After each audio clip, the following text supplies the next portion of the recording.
Hello and welcome to Reality Check. Before we start, I want to tell you a little bit about our sponsor for this week. It's the iconic Chuck Norris, a guy I used to have on my bedroom wall. The martial artist hero who's still in his 80s and still kicking butt and still staying active. What's even more shocking is he's stronger, he can work out longer, and he even has plenty of energy left over for his grandkids. He did this by making just one change, and he says he still feels like he's in his 50s. His wife even started doing this one thing too, and she's never felt better. She says she feels 10 years younger, her body looks leaner, and she has energy all day. Chuck made a special video that explains everything. Make sure you watch it by going to chuckdefense.com/Ross. That's this link below this video. It will change the way you think about your health. Once again, that's chuckdefense.com/Ross. Now, let's get on and enjoy the show.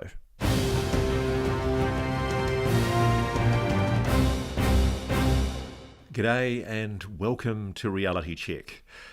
So, you've seen the full News Nation special investigation hunting UFOs, where we detailed the allegations of a first-hand whistleblower for the very first time, telling the inside story of the retrieval of non-human craft. I know it's an extraordinary allegation to make, and there's millions of armchair experts out there who think they know everything about this story.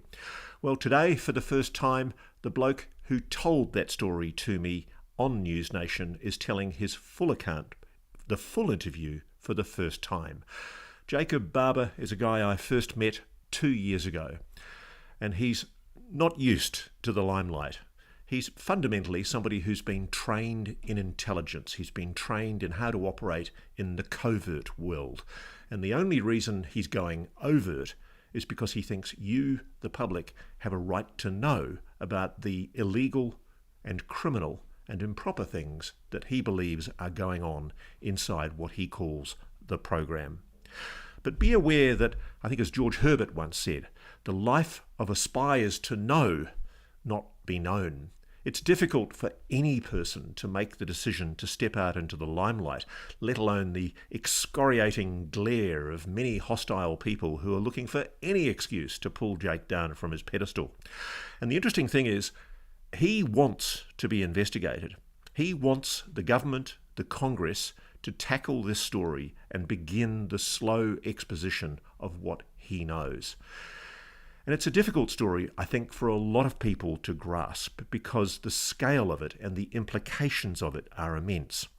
Not only does it mean that there is a non-human intelligence that's been engaging with this planet, and contrary to what the Pentagon says, we've known about it for decades, it also means, of course, that the government or sections of the government have been lying to us and continue to lie to us. And that's an egregious breach of public faith, and at some stage there is going to be a reckoning.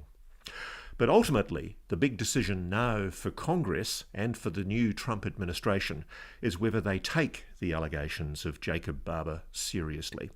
So he wants, and we've always intended, for his full story to be told. So here today, for the very first time, is the full interview with Jake Barber, a great and loyal American who wants you to know the truth. Hey Ross. My name is Jake Barber, and for the last 30 years I've worked for the U.S. government and its private partners in both an official capacity as an enlisted man in the United States Air Force and in an unofficial capacity for the broader intelligence community as a contractor. Over the last 3 decades, my work has been very diverse and has included the recovery of downed UAP of non-human origin. I am pleased to share that as of a couple weeks ago, I have fulfilled a promise to our friend David Grush by getting myself into a skiff with Congress, and I have provided top secret SCI testimony on the subject matter of UAP. With this behind us, I'm pleased to be at a place where I can share information with the public. The type of information I can share will be limited by my DOPSR restrictions and personal restrictions I have set in order to protect the privacy and quality of life of my friends, family, and colleagues. So with that, let's talk. So Jake, You've just made an historic revelation that we are not alone. How did it feel? Felt pretty good, actually. Get that off my chest. You've lived with this secret for how long? You could say more than a decade. So let's roll back. Let's tell the story of Jake Barber. Okay.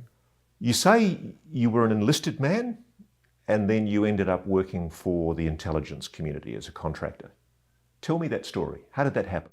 Well, in high school, I was 17 years old. I was prospected into a program, an enlistment program.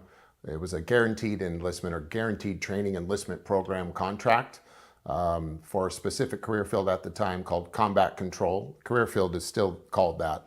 The contract was unique at the time. It was a 10-year commitment to Air Force Special Operations.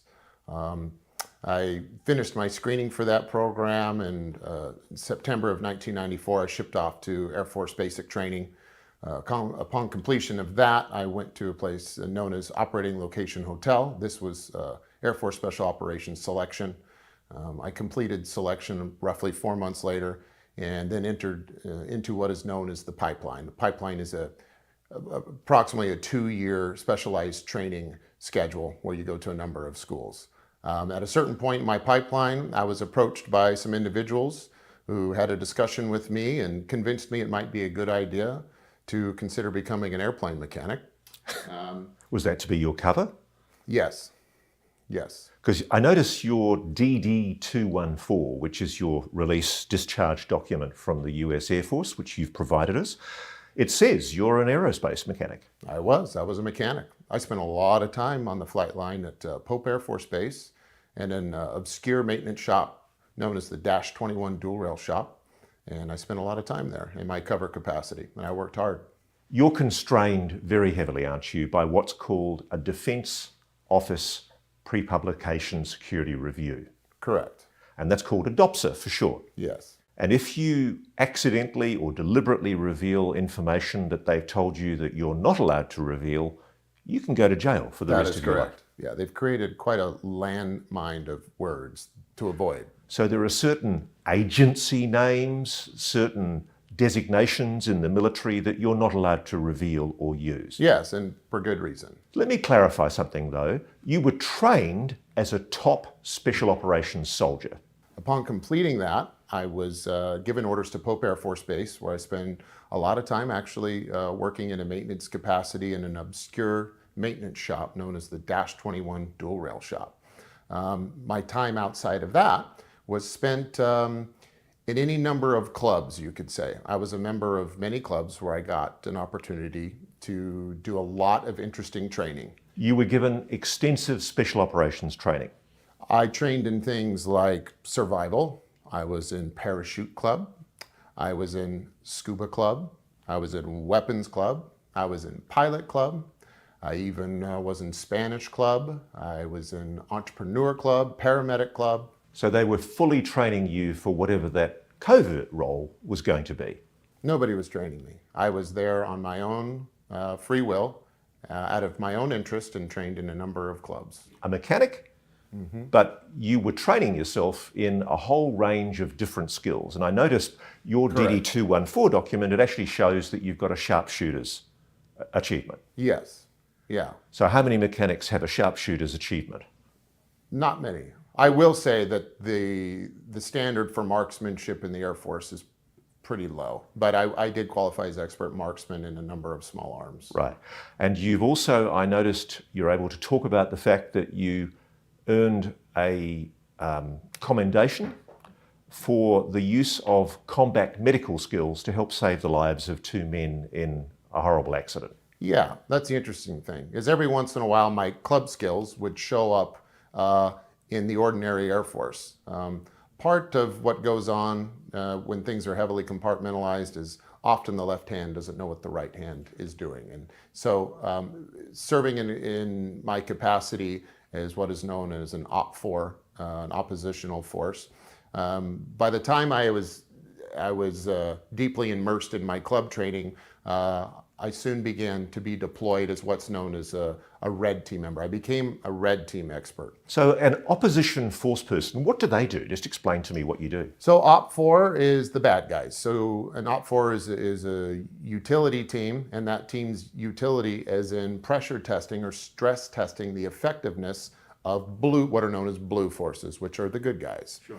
So OP4 is trained to deploy their own intuition and innovation in order to make the regular soldiers' lives hell. And that was where I was uniquely qualified and was deployed in that fashion in a number of real world scenarios and training scenarios. Now, it's a very useful set of skills that you acquired in the Air Force. Yes. You've essentially had the training of a top Tier 1 operator at, if you like, Delta Force or STS-24 level, which is the top US Air Force elite group, but you were not a top Tier 1 operator. That is correct. There's no evidence that I was ever assigned to any task force that was associated with those teams you just mentioned. What were you? What was I?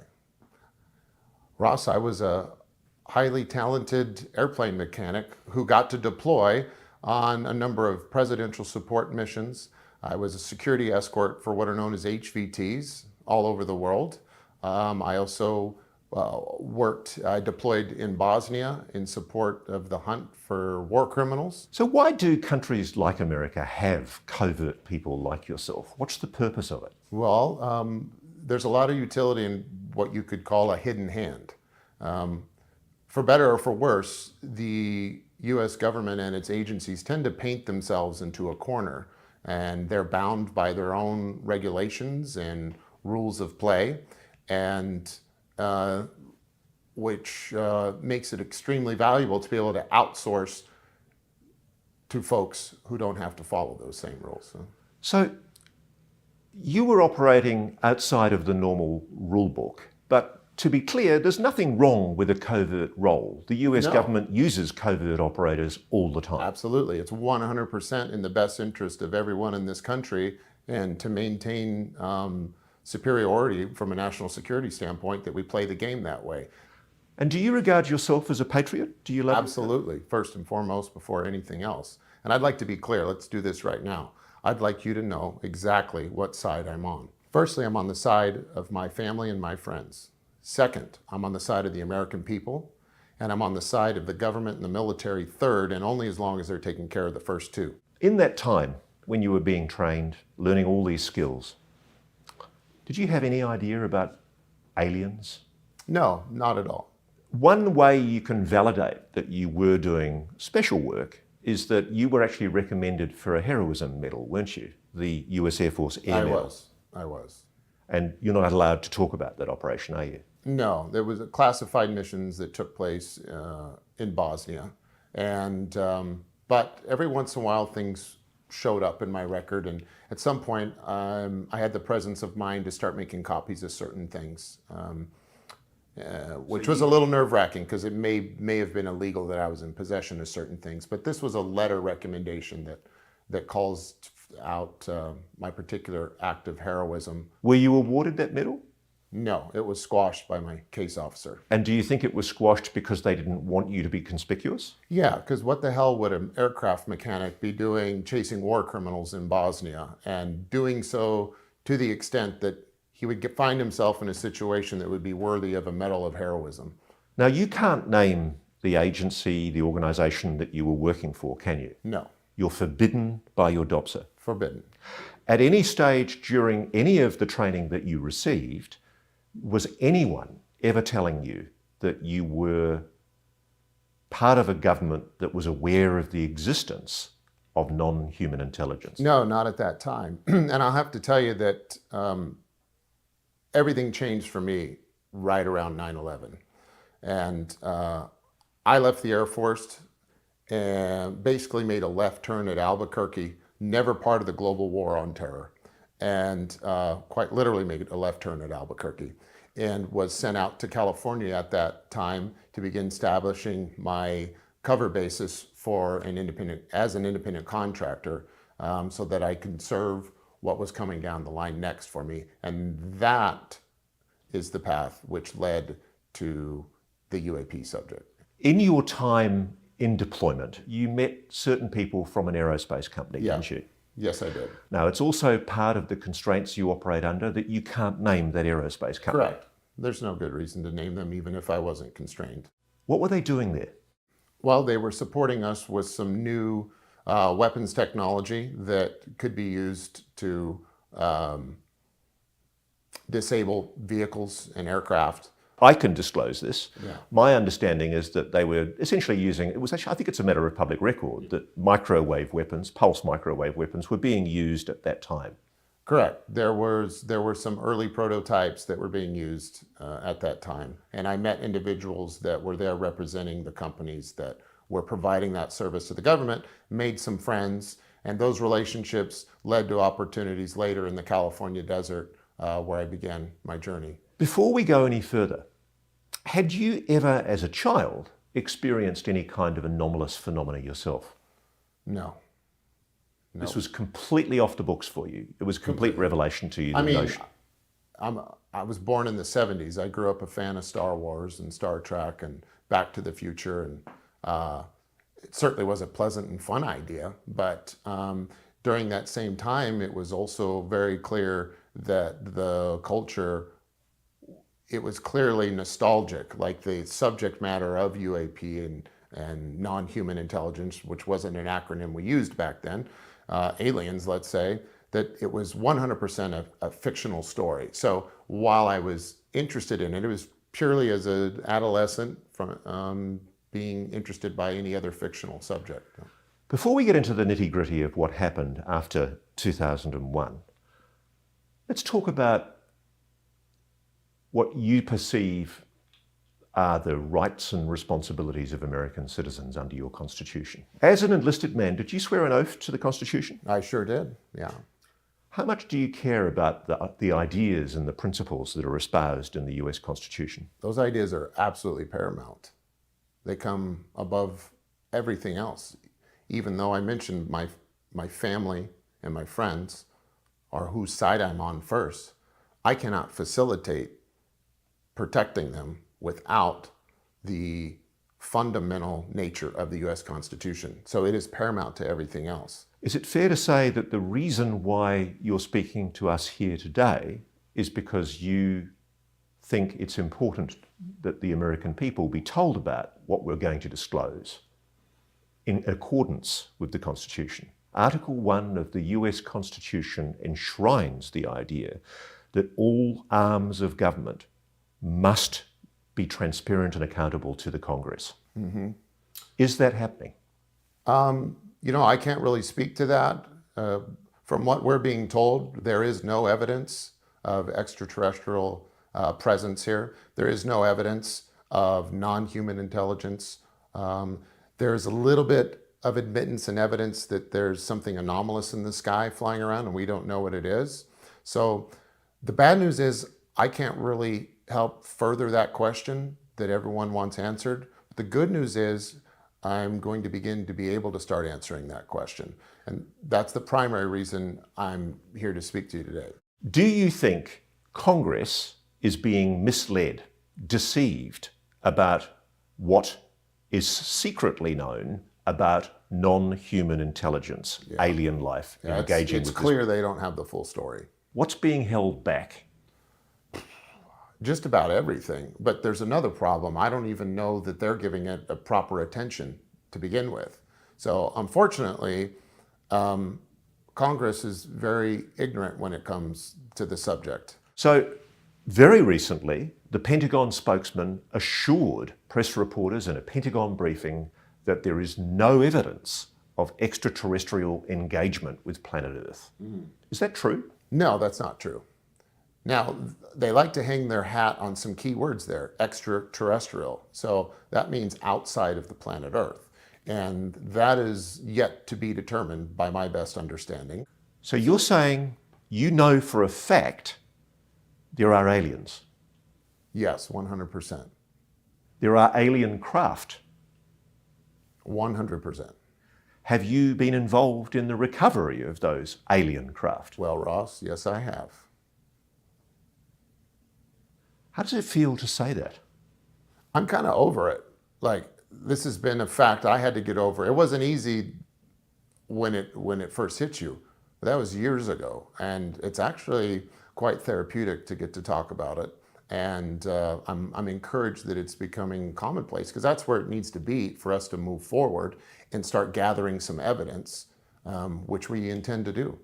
So you're building up a cover in California shortly after 9/11. What are you doing? Well, I'm doing a number of things. One, trying to fill out a sensible explanation for my backstory.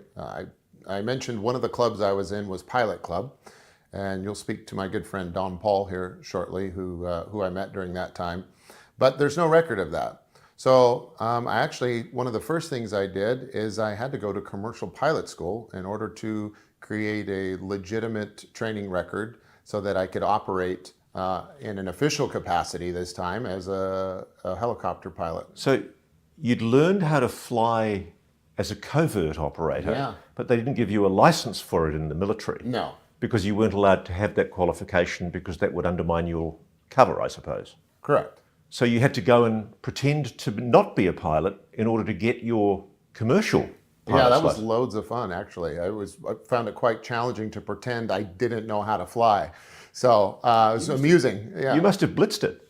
Well, pretending to be bad was quite easy in the beginning. The hardest part was faking a natural learning curve. So how to show that I'm getting better in a progression that they've seen before.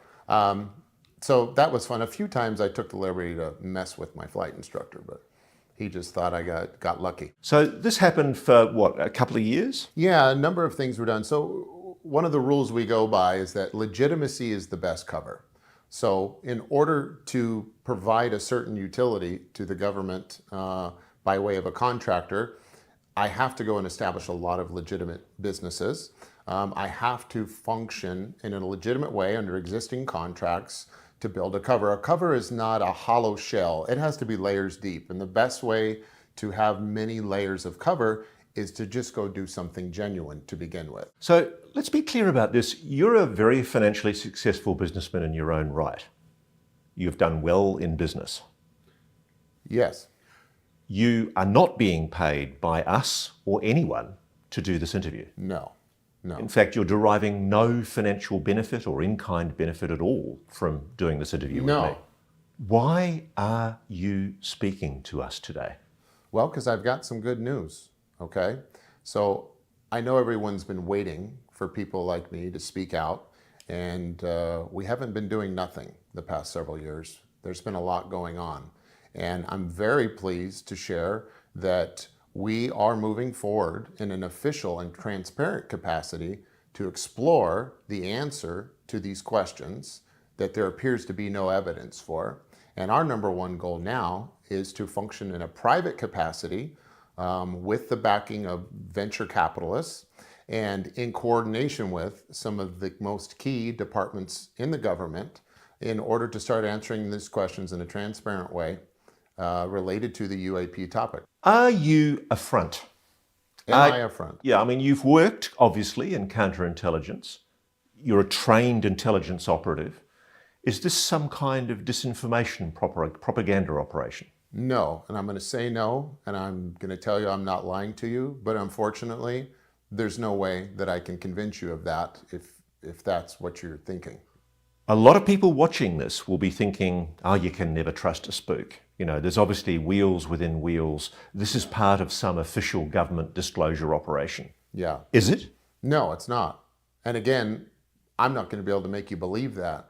But what I can invite you to do is, I'll paraphrase the book of Matthew. You will know us by our fruits. So I'd like to invite you to stay tuned in and watch what our new project is about to do and prepare to be dazzled. So you're part of a team that is proposing to do private retrievals of alien technology. Yes. Yes. And you've got the backing for it? Yes. Wow. So let's talk about now what you do know. Okay.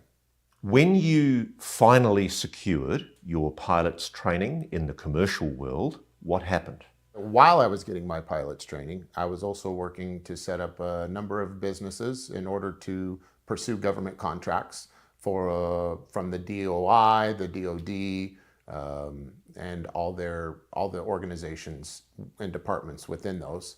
And mostly what we did, a lot like in the 90s, the cover capacity takes up the most of your time is spent operating in the cover capacity. So you were working in legitimate businesses, earning a living like everybody else? Like everyone else. You're just waiting for the call. Waiting for the call. The incidental benefits of the capabilities of the companies you set up are those benefits that are on standby to be deployed in the subject matter of UAPs. So you've set up all those legitimate businesses. When did you get the call?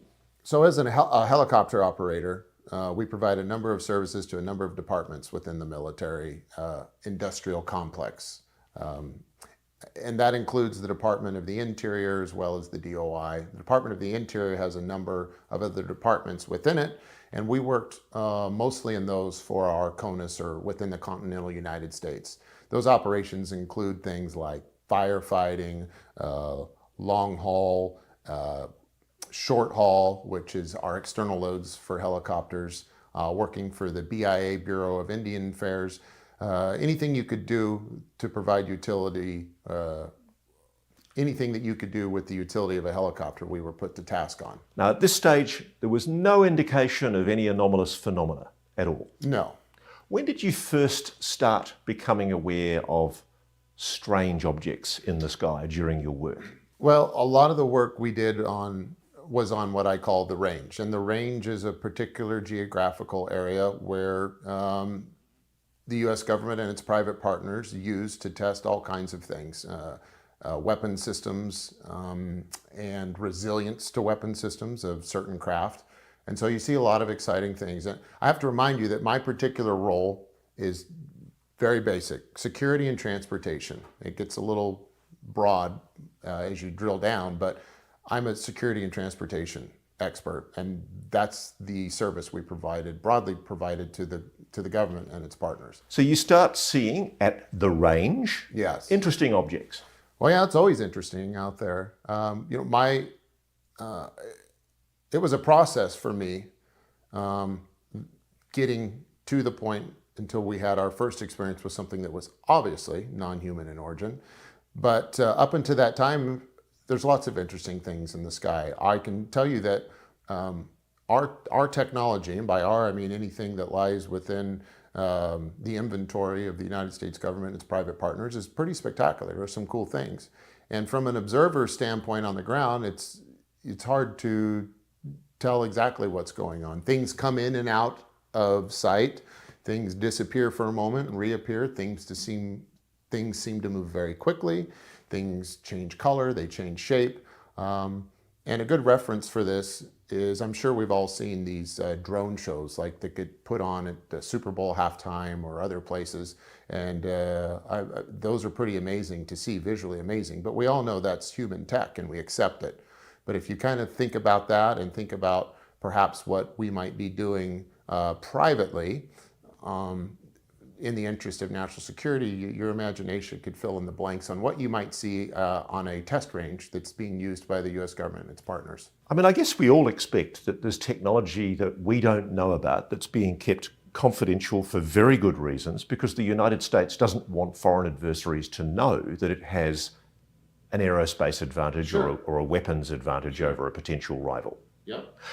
And were you telling yourself that for a long time when you started seeing anomalous objects on the range? Yeah, because just like it is now, you kind of have to train yourself. Even once you become a believer in the UAP subject, and you take some folks outside who are believers and they look up, they get really excited and falsely identify a satellite as a UAP or something else in the sky, an airplane that you might not be able to see its position lights or its strobe. So you know what Louis Elizondo has described as the 5 observables. Yes. Instantaneous speed, incredible hypersonic speeds, transmedium travel, water to air, air to sure, water, positive lift, some kind of propulsion system that isn't explained by conventional systems, and stealth.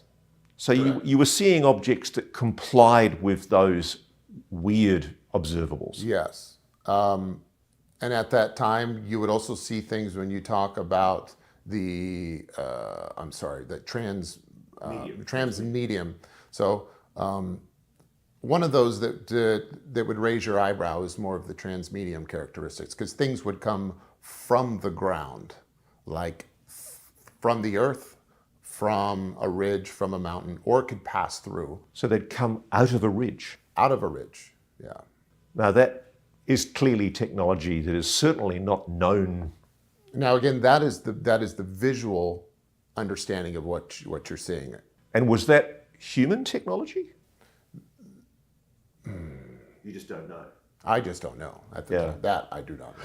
So there came a time though where you began to realize that this was something else. Well, let me add too. We also know of circumstances, and you'll speak to some of my teammates here, where we did recover things that were exotic in nature in the sky, and we know they were classified craft, and we recovered them and took them back to where they go, and that was a regular thing. So there are things that we're trying to protect that are far beyond what we know about publicly. Yeah, much like everything in my story that we're talking about, 80 to 90% of the time, it's very ordinary and boring once you get acclimated to the lifestyle. It's but for a 5 or 10% that is the most outrageous and exciting time of your life. But the majority of what we see and do is explainable and is ordinary and is known by many people and is not classified.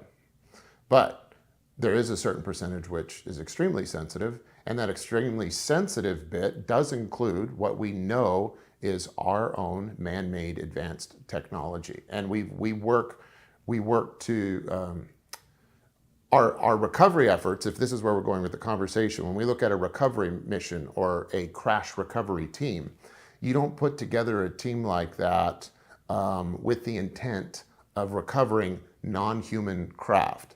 That team is trained and provided the training and tools and technology to conduct a recovery mission for a number of objects and craft.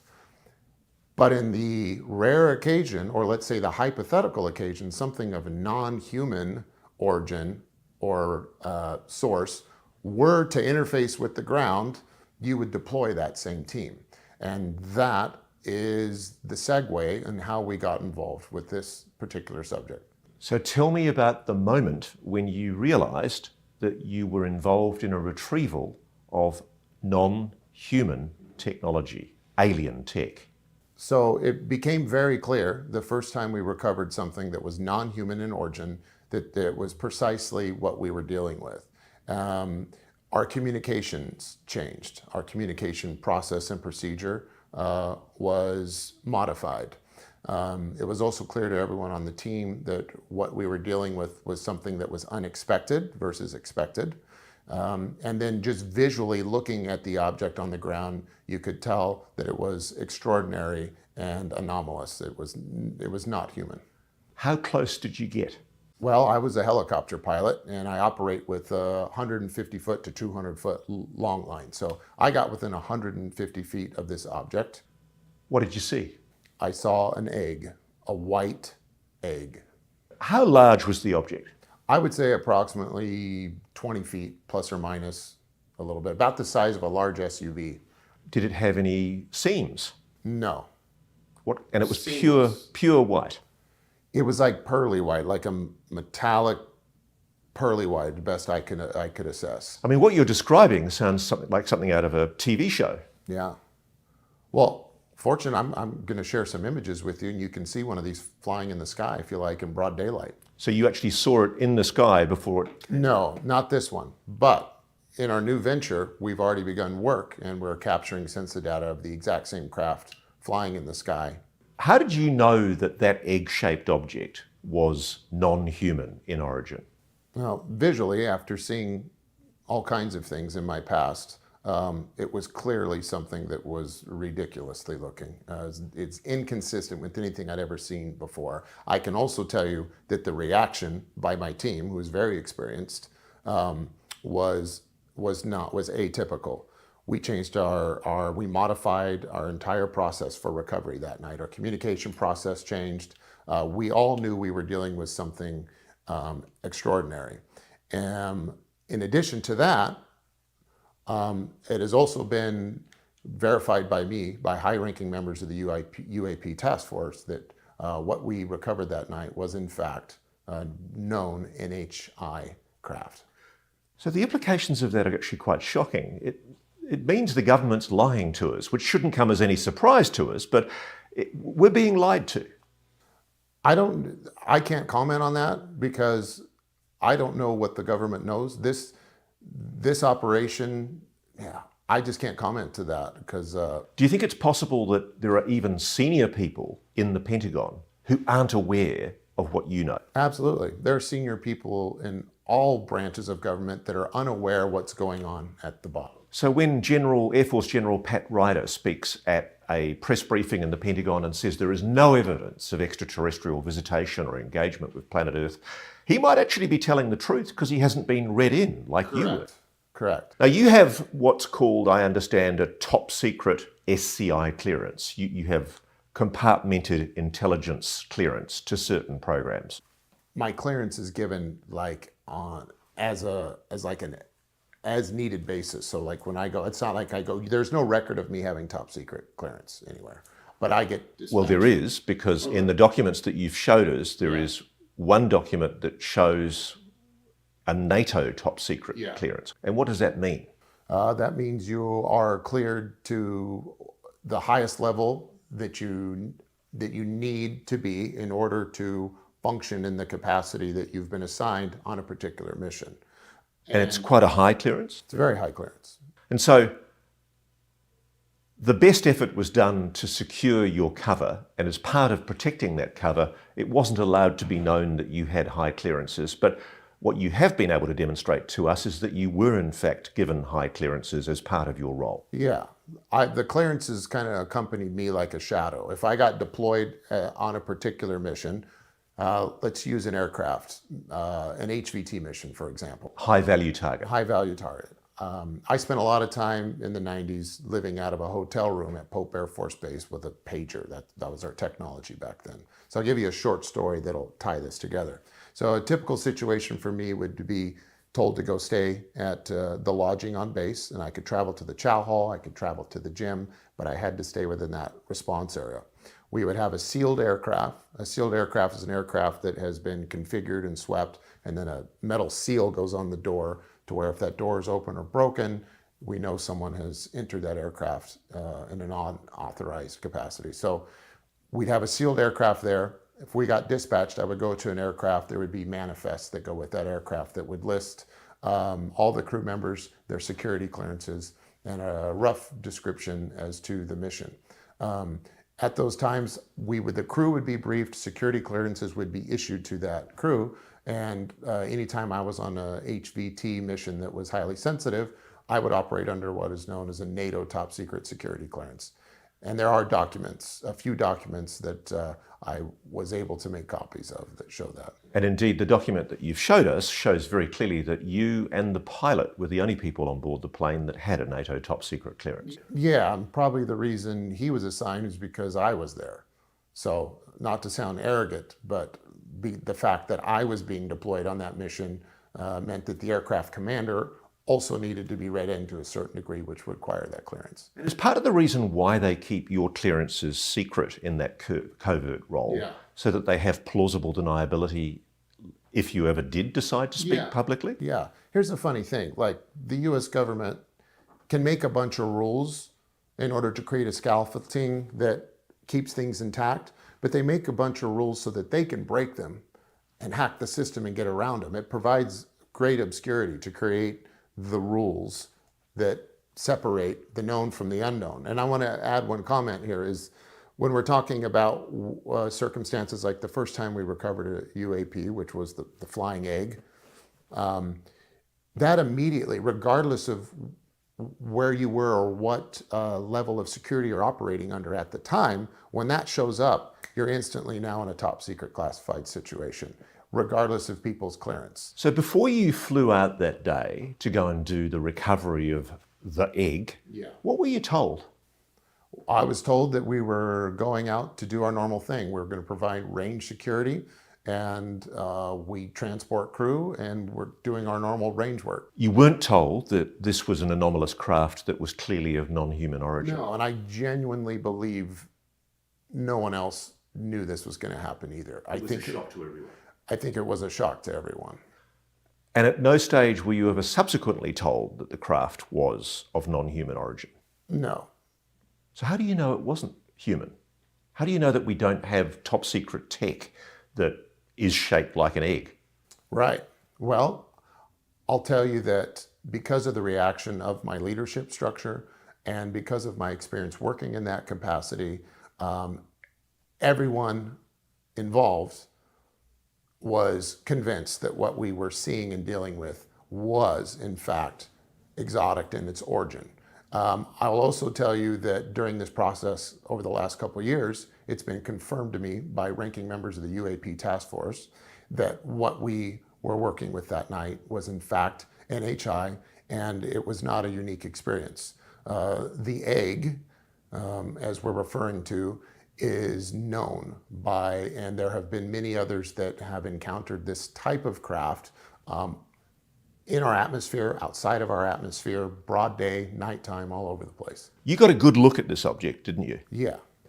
Was there any visible propulsion system on it? No, not what we would know. There's no engine, there was no thermal signature. I was operating at night when I finally came in to pick it up, so I'm working under night vision goggles at the time. And it was quite clear. I flipped them up, flipped them down, and looked at it a couple of different ways. Was there a thermal signature? There was not a thermal signature. So it wasn't hot? No. No. You know, the general laws of thermodynamics, you know, if an object's been flying or driving an engine, it's going to show heat, isn't it? Yes, yeah. So how do you think that object was being propelled? Well,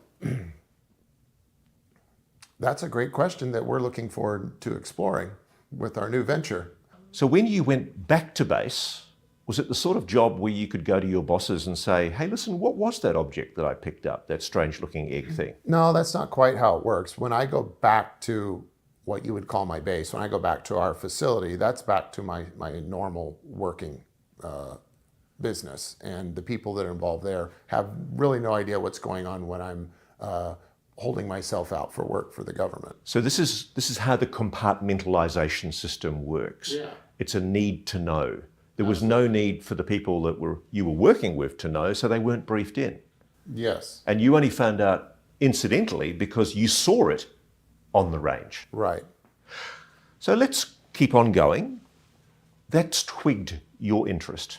For the first time, you've seen something that does appear genuinely anomalous. When was the next occasion when you became aware of anomalous non-human technology? Well, there's another craft that we recovered that I can talk about, and that craft was what we referred to as an 8-gon. An 8-gon is basically a disc-shaped object that, when viewed from the top, has 8 different symmetrical sections that are delineated by some form of ridge. So it's an octagon-shaped disc? Yes. Mm-hmm. What, by any chance, was there a nickname for the egg? Yeah, the egg we actually called Nanus, like from the Mork and Mindy show from the 70s, because it's ridiculous. That's exactly what it looked like. And so it's funny when you look back at what may have been the motivation for the 1970s, because where else would they, then egg is a ridiculous idea for a guy from Mort from Ork, right? So you have Mort from Ork who flew to Earth in an egg. It surely gives credit to the idea that some like to think that perhaps there was a PR program that utilized our fascination with Hollywood and television to paint pictures of actual fact as fiction, making it now some weird hybrid you could call faction. So what time of day or night was it when you came across the octagonal object, the 8-gon? We did recovery on that both day and night. So talk me through it. what happens? You're in your chopper? Yeah, I'm in my chopper. What sort of chopper? At the time, it was a Bell 212, which is the same as a UHN1. It's a twin-engine, twin-bladed Bell helicopter. You're flying at night? Flying at night, yeah. What time at night? Oh, God. I don't remember. Like after midnight. Have you been given any pre-flight briefing? I'm the one who would be given the briefing, but we are given a loadout on the particular object. When you're flying an external load, we designate two different sites. One's called the drop site, one's called the pick site, you could say. The pick site is where the payload is that you're flying in to pick up. As you're making your first trip into the pick site, the payloads are already rigged and manifested for you to prepare them for flight. When you're en route to that object, you're given some basic information like weight estimates, size estimates. And there's two objects that I'm here to talk about. One was the egg, the other is what we called an 8-gon. The 8-gon was essentially a flying disc with what looked like 8 delineated sections when looking down. And I can tell you what it looked like from looking down because that's primarily how I saw it, because I'm a helicopter pilot. We did recoveries with the 8-gons. There was more than one that made its way to the ground on this particular operation. And the recovery was done at night, and then more was done in the day. Because of where we operate, sometimes things can make their way into the steep terrain. The terrain where we operate is the highest mountain range in the whole continental United States. And so the decision was made to wait till daylight to recover some of the object or some of the material that was brought down or made its way to the ground that night. During the recovery of the object at nighttime, I make my way in the helicopter from where we configure the line and we fly to what we call the pick site. There's two locations. We designate them pick site, drop site. Drop site at the delivery location. We have a crew both at the pick site and the drop site on the ground. The pick team configures the cargo for flight. So whatever it is, the craft is sitting in a sling waiting for your helicopter. Yeah, it's sitting. We have these things called pumpkins, which are like rubberized bags or containers. And from my point of view, it was covered in a pumpkin, at least from the bottom and the sides. This is one of the most profound experiences I've ever had in my life I'm about to share with you, so bear with me. This is, for me, when it became clear. As I get closer to this pick site, I start feeling odd. I start feeling extremely emotional. And the closer I get, the more the emotion starts to overwhelm me. And what do you feel? What's the emotion? I feel a sense of my mother. I don't know how else to explain it. I feel this intense hybrid of sadness and happiness and beauty and song. And it was very disruptive to me because I had a very practical responsibility at the time to operate a helicopter in the mountains at night. And I began wondering what was wrong with me. It was late. I'm like, am I just stressed? Am I tired? Am I marinating in cortisol and estrogen? I don't know. But as I came over this object for the pick, there was this overwhelming sense of emotion. What's it saying? The object. Tell me what you're feeling. Like I said, it was an overwhelming sense of sadness, happiness. Is it your feeling? Are you suddenly having a mental breakdown on the job? No, I felt like something connected with me. I felt like something had tuned in to me and my soul and was providing me some sense of guidance on what to do and how profound what I was doing was. And it was so overwhelming that I began to cry. And I can't imagine crying at night time with night vision goggles is the healthiest way to fly a chopper. no, it is not. And then I'm confused as to why I'm crying at the same time. And then do I abort the mission? So I just did my best to focus on my particular cues when doing this type of work. And I got the load hooked up and I began flying away. And once it was just me and that object in between the pick and the drop site, there's about 20 miles in between, I felt like something was inside of me. I felt like I was possessed by the most beautiful spirit I'd ever been possessed by. And was it loving? It was loving. But there was a sense of sadness at the same time. And had you ever had an experience like this before? No, it was a very feminine energy, I'll tell you that. It felt like the spirit of God, but not in any masculine sense that I had ever felt. It was like, again, the feeling of my mother and my daughter and beauty. And it wasn't like a soul, it was like a frequency that I was connected with. Was it scared? I don't know if it is a thing. I'm still trying to figure out why that happened. I don't want to say that because I have a pretty good idea of what's going on now. And whatever that force was since that night, it has stayed with me. And as crazy as this sounds, it's what's guiding me now. And it's what's providing protection for me. It's changed your life. It's changed my life.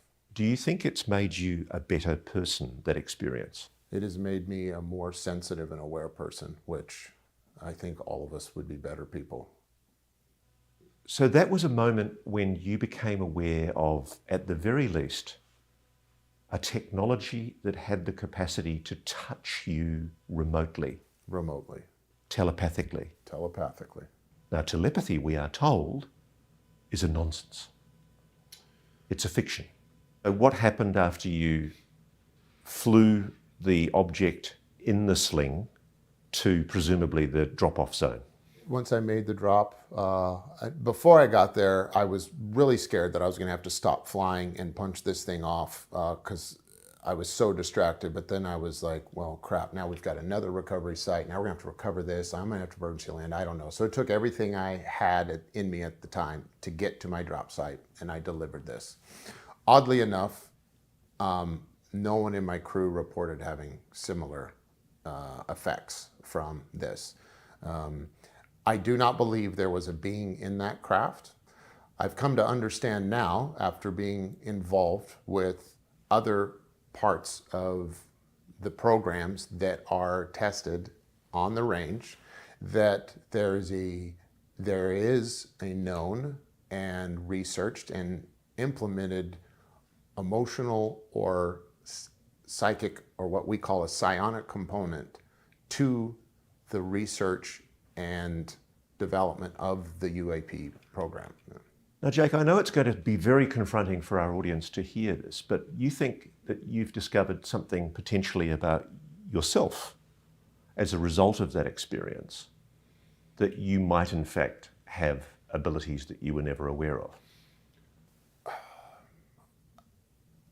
I know in my childhood, if we look back to when I was a kid, I sincerely believe that the screening I went through in high school, my grandparents are, when I was a kid, the reason I joined the military is real simple. I wanted to jump out of airplanes and kill bad guys and make my grandparents proud. And my grandparents were the most amazing people I've ever met. They grew up during the Great Depression, dealt with World War II.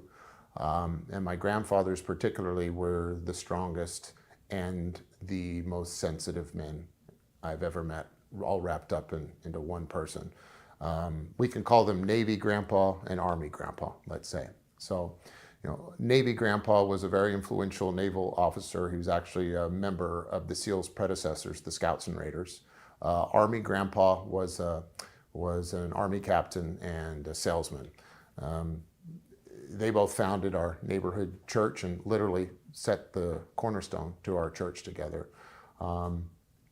Unfortunately, their children, my parents, were very loving people, but made a lot of bad decisions.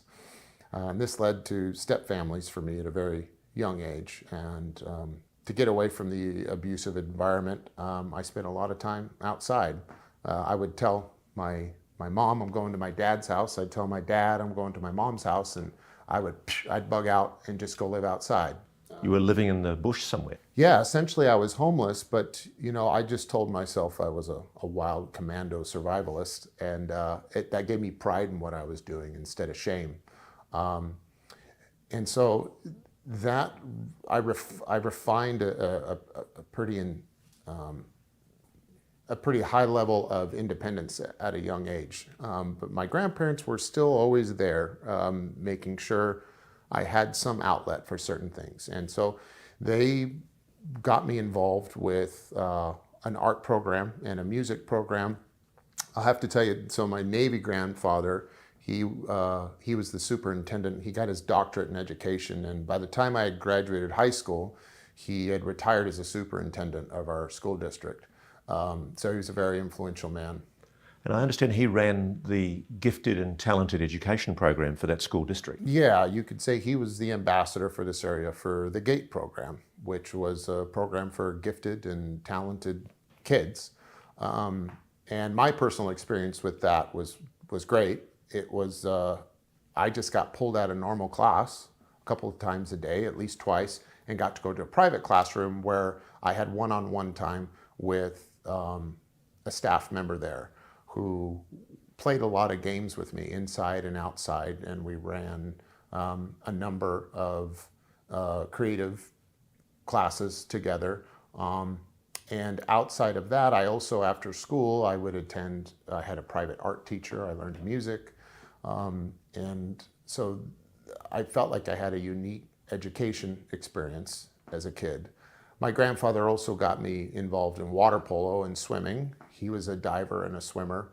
And water polo became a great outlet for me. I found the competition and the physical exhaustion was like great medicine for me. Looking back though now, do you think there might have been something special about your selection into the GATE program? Well, if we look into my high school years, unfortunately, my senior year, I got in a lot of trouble. When I did show up to school, I was a bit disruptive in class. I had a smart mouth. I liked being a class clown. And I got in a lot of fights. And by the time my senior year came around, I was the varsity goalie on our water polo team. And 5 weeks into my senior year, I got expelled for fighting again. And at that time, I was on a disciplinary contract. So my accumulation of bad behavior throughout high school resulted in a contract, which was interesting. And it was a one and done fail situation. And 5 weeks into my senior year, I was expelled. At this time, my grandparents decided to hold an intervention. And I don't even think my parents or step-parents know, but the two men got together and met with me and decided to research military programs that would be available at that time. And so we made several trips down to UCLA, to an office near there, and I began going through a series of tests of all kinds. There were physical, physiological, psychological, creative tests, and we assumed that all of this was pretty typical. You know now, don't you, that the US Air Force has been secretly testing people through the GATE program for certain psychic abilities? Yes. Were you tested? Yes. Do you think that might have played a part in what happened to you that night when you were recovering that craft? Yeah, and I don't know that the Air Force realized that. I'll tell you, I know others that I've come to meet through the program that we'll talk about that were in a psionic program that have a very similar backstory, but for whatever reason, I was not used in that way. Again, my creativity and intuition resulted in, as I've shared with you before, being used for creative war games, being very creative in war games. But what I used as intuition, if we make a spectrum and we put intuition on the conservative side, let's say the right side of the scale, on the more far out side, that might be something that looks a lot like telepathy or telekinesis. And we call this psionics, which we can talk about. And so I knew I was intuitive, I knew I was creative, and I also know I had good imagination. And so looking back, it was clear that becoming a red team expert, those are the tools that I would deploy. My intuition and creativity is what made me successful in that capacity. I'm quite struck by how many very senior elite soldiers, special operations soldiers, when they admit what they do in a combat situation where they're facing imminent harm, there's often a moment where they talk about intuition, precognition. They knew something was about to happen. Does that happen to you? Yeah, I would say that I have a keen ability to make good decisions, short term and long term. I also find comfort in chaos, you could say. And I actually see things more clearly in chaos and tend to make very wise decisions. And is that a quality that you recognize in a lot of your colleagues in special operations? Yeah, you might be interested to know that people at an elite operator level, there's a lot of them that are left-handed, a lot of them that were artists as kids or still are, very good drawers, illustrators, musicians. They're also, if you were to describe their personalities, you might find yourself using some oxymorons like peaceful warriors, sensitive savages, you could say. That's a real thing. And I'll add one more. We're a bunch of dead serious goofballs. So there's this dichotomy between feminine and masculine at the extremes that I don't know if you could go as far as to say is the big blue Air Force and the big black Department of Defense knows what they're doing and they're prospecting for these kids at a level and they're planning this long-term, well thought out path. But what you will find is that we end up making our way there. Something made you connect with that machine that night. Yes, it chose to connect with me and reportedly no one else on my crew. So when you got back to base, did you report the fact that you'd had that extraordinary... Hell no. Why not? Because I didn't know what happened, and I don't want, you carry a lot of responsibility as a pilot. In this process, I've moved from being a very pragmatic person with a tremendous amount of responsibility in day-to-day grind in this dimension to a place where I've had to take into account and incorporate things that are basically metaphysical and find a balance between the two, all while maintaining the trust that I could do my very pragmatic work. So this was something pretty new to me this night. The last thing I'm going to do is go back and tell my team that I almost had to pop the load off because I was connected with a goddess that was making me cry. So you've had those two anomalous incidents with craft. Yeah. Clearly, these are objects that are being recovered that do not appear to be human technology. So this is a good thing to talk about because what we're dealing with is either non-human intelligence, if we want to use those words or that phrase or that acronym. It's either that or we need to dramatically redefine what we think human intelligence is. Because this object, whatever it was capable of communicating with you in your mind. That object, or whatever was controlling that object, was also connecting to me through the mind, through my mind. Now you learned, didn't you, that this was the tip of an iceberg. It wasn't Correct. Just you. Correct. What did you learn? Well, my work coincidentally, shortly after that, led me in support of another particular part of the program, which deals directly with looking at this piece right here, which is there a component on the summoning side that we call, and the operation side of these non-human craft that has to do with consciousness, or at least a field of consciousness that perhaps humans can tap into, and maybe all beings in the universe can tap into. What is a psionic? A psionic person is someone with the predisposition for extral, temporal, you could say, abilities and sensitivities. Someone who has a fantastic intuition. What did you discover the psionics were being used for in the program? In the program, there was certainly a desire to explore the idea that perhaps UAP could be summoned, could be communicated with, could be controlled, and could be persuaded to land, all by deploying people with psionic abilities to interface and communicate with the UAP. And did you see that happen? Yes, I did. So there were people who were purportedly psionically gifted who were brought into the program. Yes, there were. Where did they come from? They come from all over. They're not, and all over, I mean from outside the United States as well as in. And how are they detected? How are they picked? I don't really know. You'd have to ask somebody else.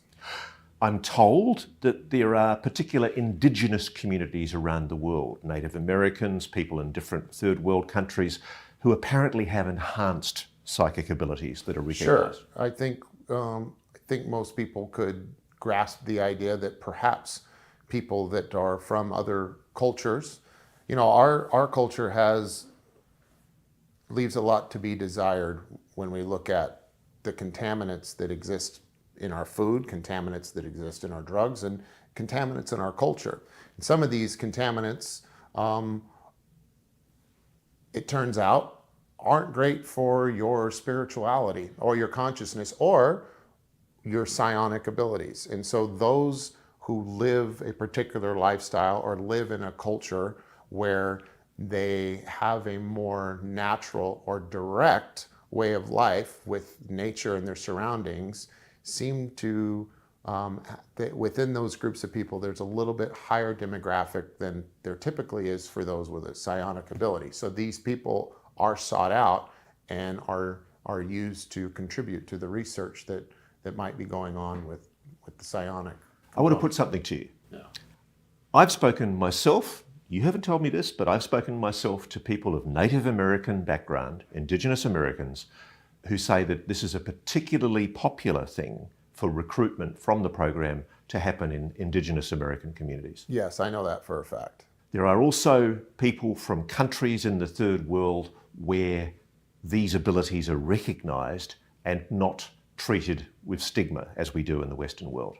Yeah, there is no stigma. In fact, if there's any stigma, if you're the one who's not playing along, you might be the outcast in those cultures. So the irony is that part of your discovery inside the program is that there genuinely are people who can actually make a mental, spiritual connection to a technology. Yes, 100%. Was that a revelation to you? It was fun. It was actually fun to learn. It's one of the things in our work that was like, oh my gosh, there's more to life. It answered certain questions and intuitions, if you will, that you have going back to your childhood, and if anything, that were most present in your childhood, which is very satisfying because, something as a child, you have this particular feeling, and it kind of dies out as you become more mature and have to take on more responsibility. And so to be able to nurture that and accept that that might be the case, and to see organizations as serious as those who we worked with taking this seriously was actually a heck of a lot of fun. So This is an ontological shock, I think, for many people watching this, because we're all being told, firstly, there's no such thing as aliens visiting this planet. Yeah. And secondly, we're all being told there's no such thing as telepathy or psychic abilities. It's rubbish.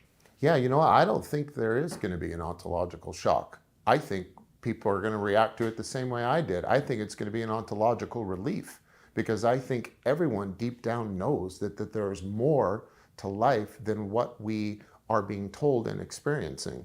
And to know that there might be something like a sixth, seventh, eighth sense that has a spiritual connection, and that might actually have a good nature and application behind it, like, not only is it not shocking, but it should be welcomed, I would think. Well, I'd go further, Jake. It's beautiful. It's beautiful. And isn't that the message you got from whatever that intelligence Overwhelming was? sense of beauty. Overwhelming. And love? And love. And it's funny hearing an elite soldier talking about love and benevolence. You know what fuels every elite soldier? Is a preservation of love or something that they love. That's what's behind all the strength. So let's go through the psionic program. When a psionic operator engages with technology, how do they do it? Using their mind, something like meditation. And I need to preface this by saying this is stuff that I've come to know recently. The night that I had this experience, there was another team involved, come to find out was a psionics team, and they were also working that night. And do you think it was them that had attracted the object in the first place? Yeah, I do. And so how did the object come to land? I think it was invited to land by the psionics team. Is that always how they make the objects land? No, there's a number of other ways. So I have to tell you that weapon systems are tested out there. I know this from other sources. I know that high pulse microwave weapons are being used to bring down some of these craft. Yes. Now, how often was it done where the objects would land on their own accord, and how often was it done that weapons would be used? Yeah, I can't tell you how often. I can tell you they are brought down both ways, that they are invited to land by the psionics team. Other times they are invited in by the psionics team, but then HPMs, which are high-powered microwave weapons, are deployed, and they have an effect where they can disrupt the flight pattern of the object. And when it is an object, sometimes it's not, and it can result in that aircraft being forcibly brought down. When they did the attraction of the objects, was it purely psychic, or was there machinery that was used as well? So there's 5 components to our operation, which might answer a lot of your questions. So the first component is a calling phase. Calling is either through man or machine-based summoning systems. We have man-based systems, which are our psionic assets, which make a connection through intuition or consciousness with the object and can invite it in. The other is a machine-based calling system, which uses many systems, which I'm not going to go into detail about. You could refer to them as a dog whistle or a lure. And UAP, certain types seem to be specifically attracted or responsive to our machine-based calling systems. And then from there, once they're brought in, we communicate with them. Now, the psionics can have a dual role, because in this communication phase, we do a lot of data collection. So it's verifying that what we are seeing is something tangible, also that it is responding to our efforts. So we might invite it to move left or right, or to position our particular machine-based systems in a particular direction, and then measure the response. The implication of what you're saying is that this intelligence that's behind these objects, whatever it is, seems willing to share. Yeah, I think it ultimately is working for us. And it is commonly talked about that what we are getting, even when we weaponize it, is a donation, a gift.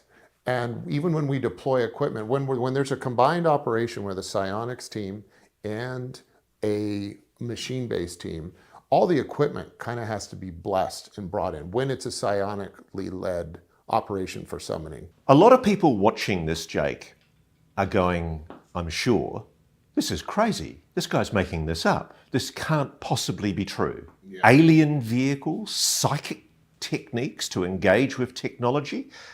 This is disinformation, fabrication. Yeah. Well, we intend to prove that's not the case, which has a lot to do with the timing as to why I'm coming out now. We plan to produce that evidence in our new venture with our teams that we've used for years. In the legacy program, we've now gotten out and we've pooled our resources, and we're backed by venture capital. We're also working in coordination with the most forefront government agencies that you would want involved with us on this subject matter. And we're going to start producing evidence on all of this, and we're going to share it with. But crucially, you know it works because you've seen it done. Yes. Yep. And so have your colleagues. That's correct. What would you say to people who might say, there's no way a secret like this could have been kept for so long? I mean, you're describing an operation that, in your experience, has been going for at least 10, 20 years. Yeah, yeah. Do you know how long the program's been doing, the psionics? I would say, I'm sorry, get over it. I don't know what else to tell you. So it can be kept. A secret can be kept. Oh, yeah. Secrets, there are lots of secrets. Some kept for good reasons. So let me briefly summarize the implications of what you're saying. Aliens are real. So I would like to know, unfortunately, we got to get really specific with the semantics, okay? So what do you mean by alien? Something non-human and intelligent built craft that you have been involved in recovering. Yes, something that is inconsistent with our idea of what a human is involved with these craft. Are these intelligences, whatever they are they extraterrestrial? Are they from somewhere else, or could they possibly be living on this planet? I got to remind you, I'm a security and transportation guy that has been involved in this program really within the purview of those two categories. So you're going to have to ask someone else. I presume you got a chance to talk to the psionics. Yeah. When they mentally, telepathically engaged with whatever this intelligence was, what did they tell you about it? Well, that they refer to it as a they in a very spiritual nature, something like angels, angels and demons. Let's say there's certainly good energies and bad energies, but it's talked of in a very nebulous way like this, because no one really knows what it is. No one, especially on the psionic side, we're still trying to figure that out. We're still trying to figure out exactly what it is. And there's probably a number of things going on. There might be biological entities, and we use the word biological for a very specific reason. Biological, we don't need, we limit it to that because we aren't here to imply that it is sentient or has a consciousness. We really don't know that. There is some evidence that shows it might be the case that these are something like soft tissue drones or lab meat that was programmed in order to operate craft. Meat robots. Meat robots, yeah. Okay. So it really begs the question, but ironically, while some of the biological cargo that comes with these craft is not conscious, consciousness itself is how you interact and pilot the craft, which is ironic because for the first time ever, the biological creatures inside are not conscious, but the craft is. The other implication too, from what your experience shows, is that whatever and wherever the intelligence is that's behind those craft, it seems friendly, benevolent. Benevolent, yeah. In fact, loving? Loving. It's, if you want to connect with it, if you want to have a relationship, and if you want to see stuff flying in the sky, you need to be channeling a loving energy. That's I find just that the way quite it works. beautiful. Yeah, it is. In fact, there can be individuals in the group that throw off that vibe, that can mess up the vibration of the psionics work and their communication with the beings, and then you aren't as successful. Have you, in any of the work that you've done, and I know you're being very limited in what incidents you're prepared to talk about, have you ever come across malevolent intelligence that's non-human? I have not. I personally have not. Have any of your colleagues? You'll have to ask them. Okay. The implications, though, of what you're telling us are incredible. We are not alone. We are not alone. There is a non-human intelligence that has been engaging with this planet. Yes. To your knowledge, is it just the United States that is having these encounters? No. No, I can tell you for a fact that my team has been sought after for our unique service that we provide by organizations outside the United States. But let's to be clear, I don't want to put you in the position of imputing that you might have been helping unfriendly countries. Neither of the countries or none of the countries that you worked with are foreign adversaries. No, not. And when I say that, I use the word organizations instead of governments because there are many other folks that may be operating in a private capacity that. So let me say this. This situation is not unique to the U.S. To your knowledge, are Russia and China doing retrievals of non-human craft? I have no idea. I imagine they are. Why would you say that? Well, because this particular activity is not unique to the United States. I know for a fact that members of my team have been asked to provide our expertise and service for organizations outside the U.S., not China and Russia, but the U.S. government does not have a monopoly on the UAP subject matter. I mean, the skies are not classified. Your conscience can't be redacted. So the NHI can connect with whoever the hell they want, and whoever the hell they are can connect with NHI. And this lends itself to a particular situation or formula that you can imagine exists, which is if you have a belief that this is a worthwhile venture, which ironically, the government has made extremely clear. Like there are many people, myself and our new organization included, that is not waiting on the government to say this is something you should invest time and energy on.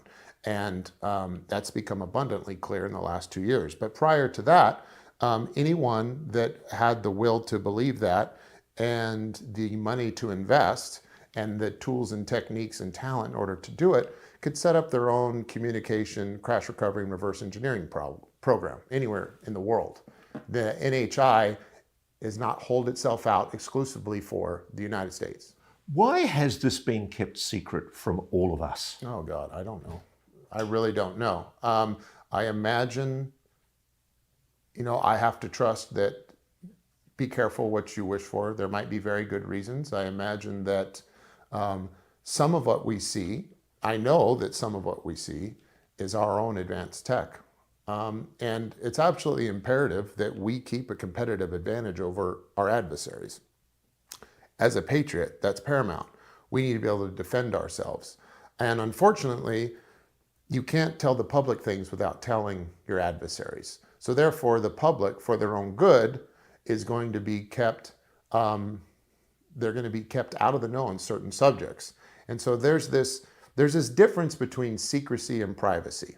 And I will lay this out because we need to be able to flip back and forth between the two. Privacy is something that protects responsibilities and the dignity of whoever needs that privacy. Secrecy is something that typically hides vices, amoral intentions, and crimes, let's say. I know for the most part that what we're dealing with when it comes to our government, the subject matter, is a matter of privacy, not secrecy, if you want to look at it that way. Somebody you discovered was recording these operations in secret.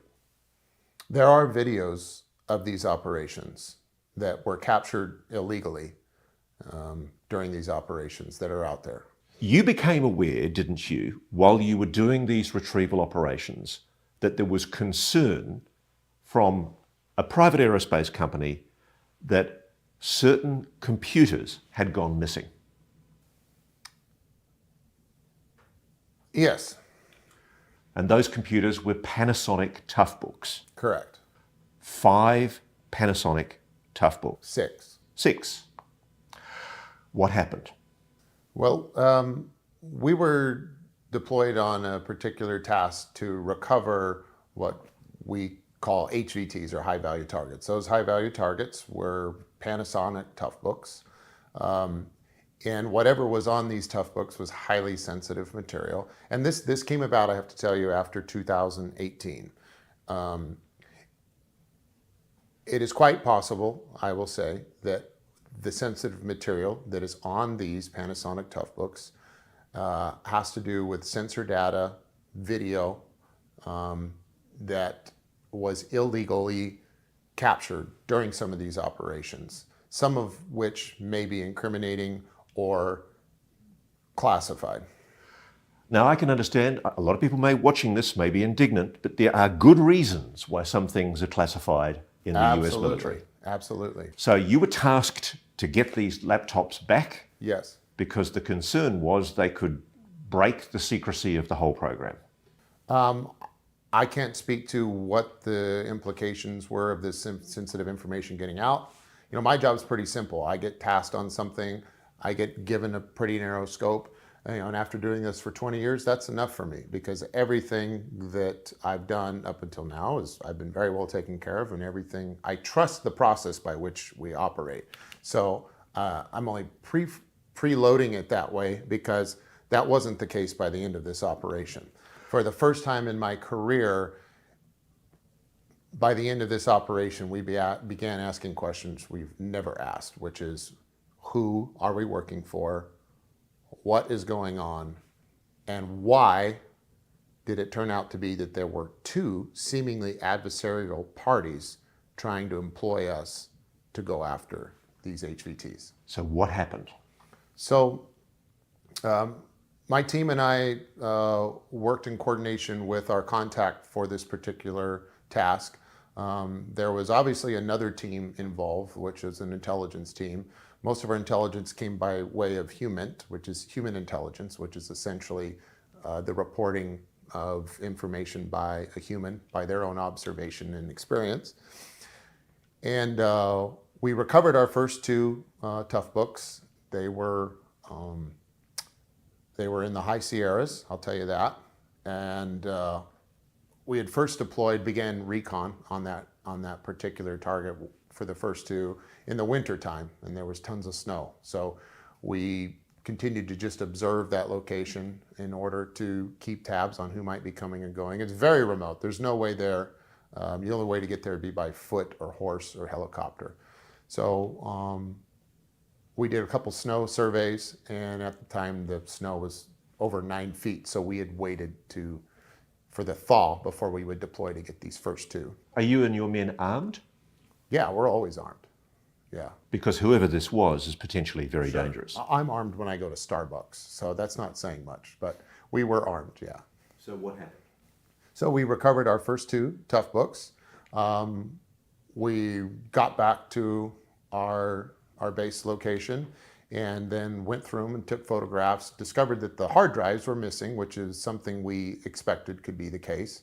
We then took pictures and detailed reports of the Toughbooks and the contents of the casing that we found them in, and we delivered them to a very familiar facility, which is consistent with the company we are working for. And then we went back to task and waited for more instructions on where to look next for the missing components of these computers, as well as the other Toughbooks that were thought to have been out there.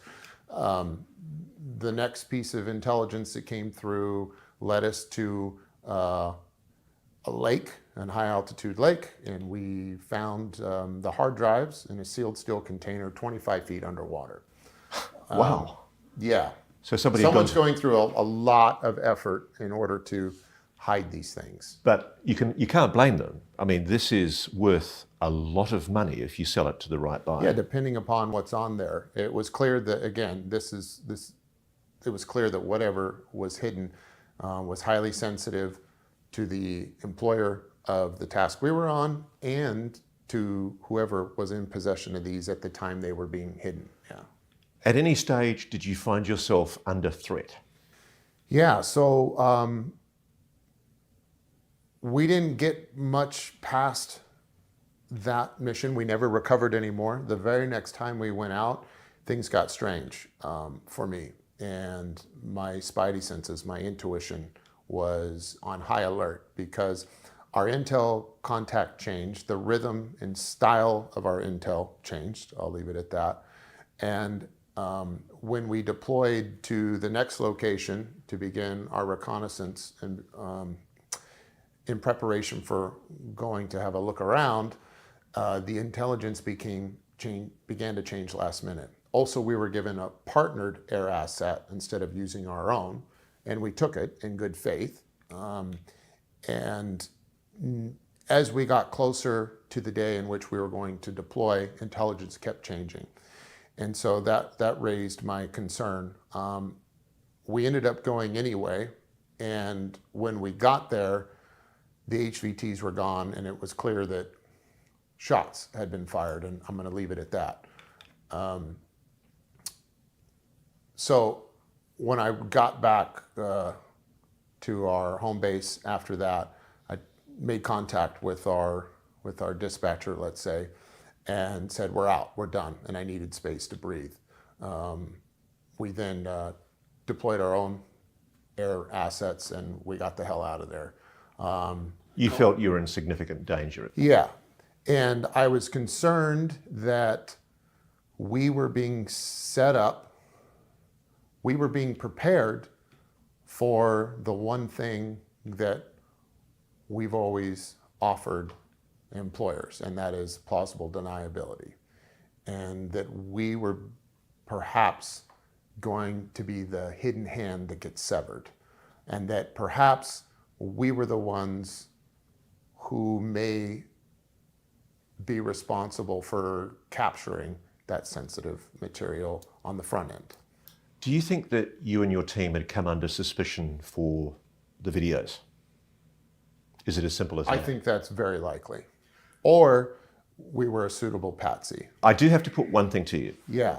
Because it's an incident that I've been told about from 2004, and I've been told about it by multiple people.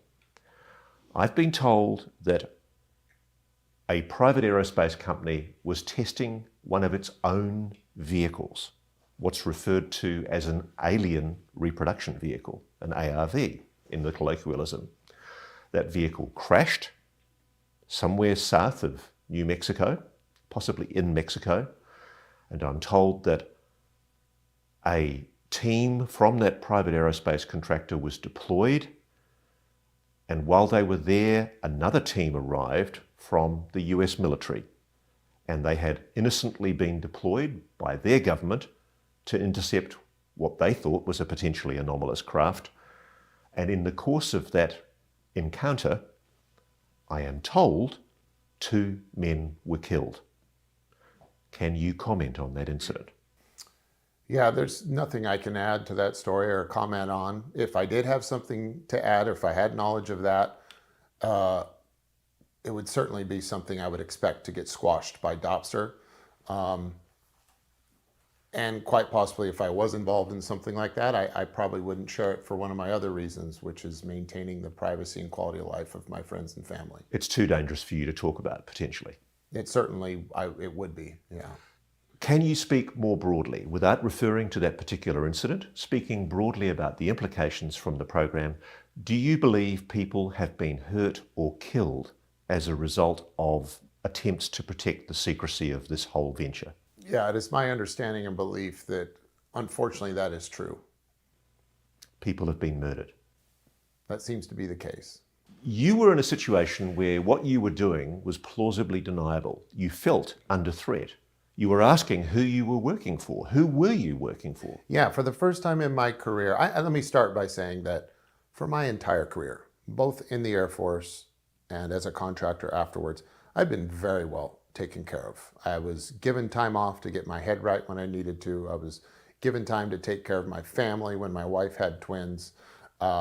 I've been very well compensated. I've been trusted, and everything that needed to be laid out before me when put on certain tasks was as advertised and as promised. That all changed in 2018, and I cut ties and had to get rid of everyone on my team and build a brand new team from scratch, the same way I always had, but we cleaned house. And I went back and recruited through very reliable sources, the type of team members I always have from the places I always have. And we set out to try and figure out exactly who the adversarial parties were that were both interested in these laptops. And again, it was obvious to us at least who the employer was, but they were now in question in my mind as being part of the problem we ran into.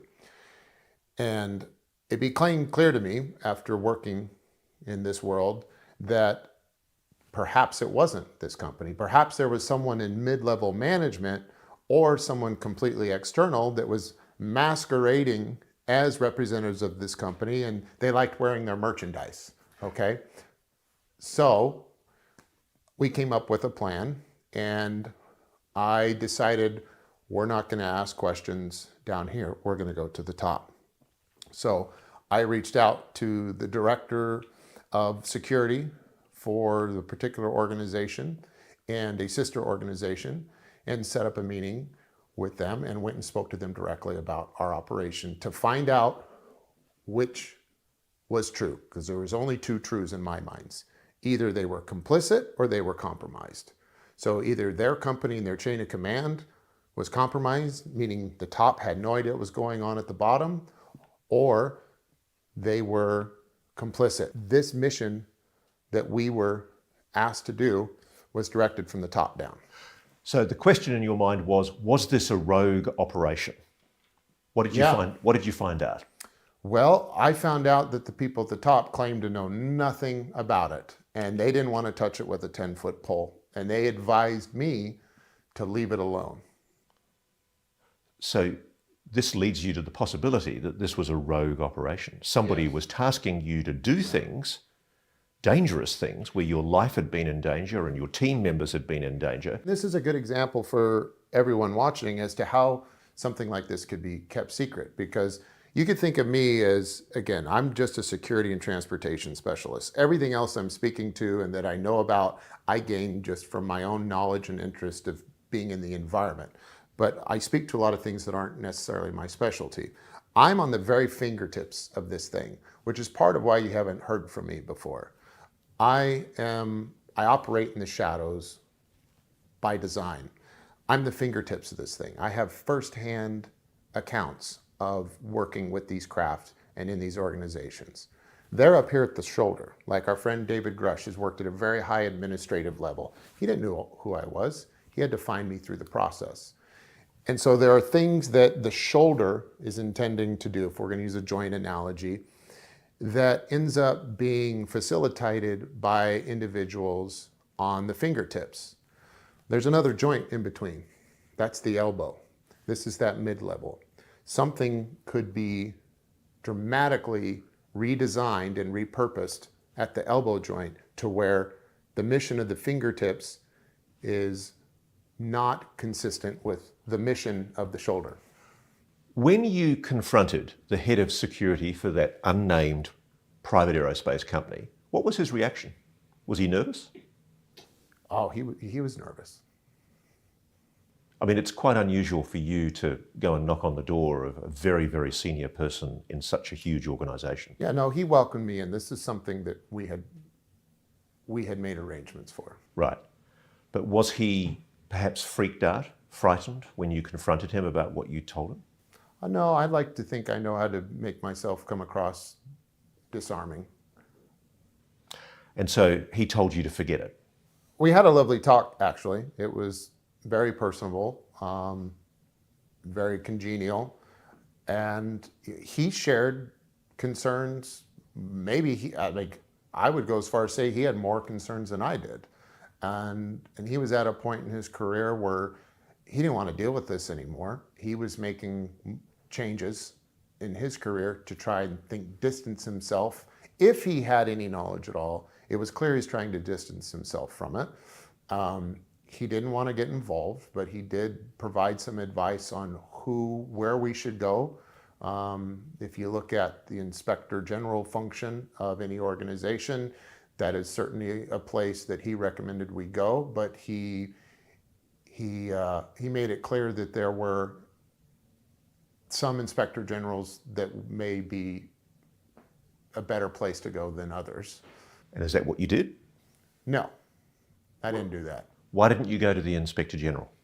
Because these are the oversight agencies that the US government has set up to properly investigate these kind of abuses of power. It wasn't, at that point, you got to remember, like, I had lost all faith in everything. I was starting at ground zero. I even fired my whole team and was rebuilding my own network from the ground up. So at this top level, I'm a fingertips guy. So my knowledge of the shoulder, I was not going to go, I didn't know who to trust.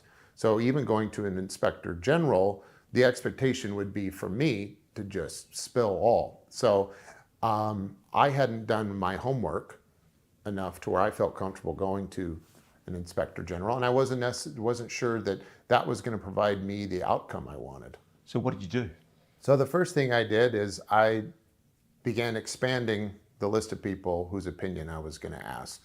And through that process, I found myself reaching out to the one thing that was always my get out of jail free card, which was I knew if anything got bad, I could go to members of Congress, particularly the Senate Intelligence Committee, the monitor for the CIA, and plead my case and ask for help. So we started there. And unfortunately, that was a very disheartening experience because me going there, asking for their help, very quickly turned into them asking for my help. You're kidding? No. Which was extremely disappointing, to say the least. But they were scared. They were scared, and they were running into their own problems of being in fear of, they were being harassed, and they were afraid for their own personal safety. So people investigating this UAP legacy program for Congress were feeling threatened. They were feeling threatened. And other people they were speaking to as sources were being threatened. And so they very quickly, after learning who I was, began asking me for personal protection and for strategies to mitigate threat. But you're not getting the help you need. No, I'm like, I came to you. So that pretty much was a devastating moment where I'm like, shoot, we're all alone. And it was unfortunately a much more grave situation because what it indicated was that our Congress was not only ignorant to the subject, they were neutered. They were neutered by what they could do about it. Why? How? I mean, it's in your Constitution, Jake. The Constitution enshrines the idea that Congress rules. Everything is accountable to Congress. Congress needs an enforcement arm. So laws without enforcement don't exist. So, Jake, hearing your story about a psionic program inside the legacy UAP retrieval program makes me think back to cases like the 1980 Bentwaters incident, where at an RAF base, a Royal Air Force base in the United Kingdom, Christmas 1980, a craft allegedly landed in an adjacent forest, the Rendlesham Forest. Yeah. What do you think happened there? Man, that's one of my favorite cases. Once I began looking into the history of this thing, that's one of the ones that stood out to me, especially when you think about where we are now. I'll tell you this, if Bentwaters happened tomorrow, like this thing would be over with.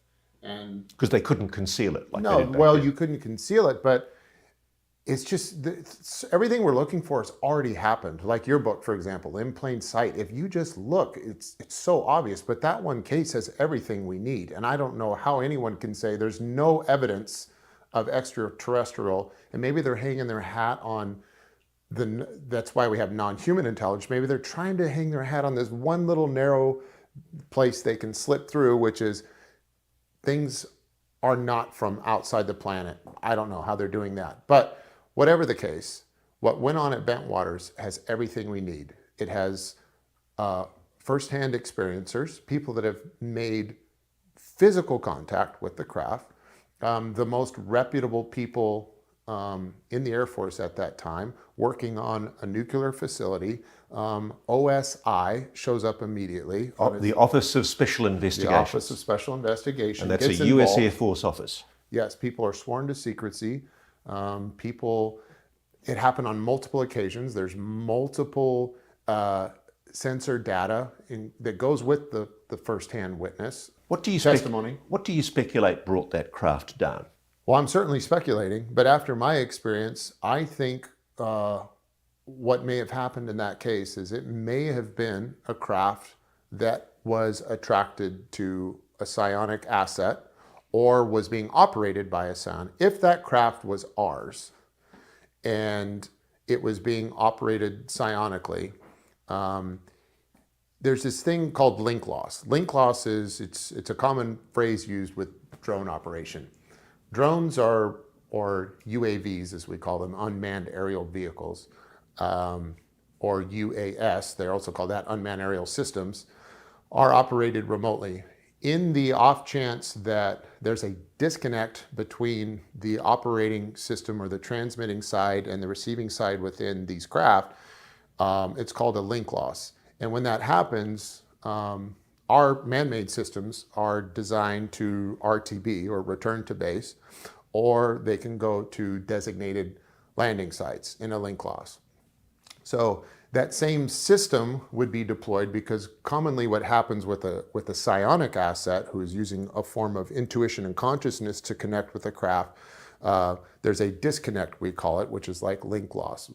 I can tell you, when we run exercises using the psionic assets in an intentional environment to get samples to the ground, we intentionally disconnect the psionic asset so that the HPM systems can be energized, because there are some potential issues that can happen if the psionic asset is still connected to the craft when it's hit with an EMP or other HPM. I'm told part of their consciousness can stay in the craft. Yeah. It seems to be the case that the human being can suffer some form of cognitive injury by still being connected to that craft when that craft is de-energized. There is a case at the RAF Bentwaters, during the RAF Bentwaters incident in the United Kingdom. There was an airman called John Burrows who was exposed to what we now know was an extraordinary amount of gamma radiation, dangerous radiation. Yeah. And he suffered quite terrible injuries, but had a terrible time persuading Veterans Affairs that he deserved medical assistance because he couldn't prove that this was an occupational exposure to radiation. Well, I can tell you, I came to know the name John Burrows because I've been seen by the same doctor as him, Dr. Gary Nolan, for the exact same reason. So what happened to you?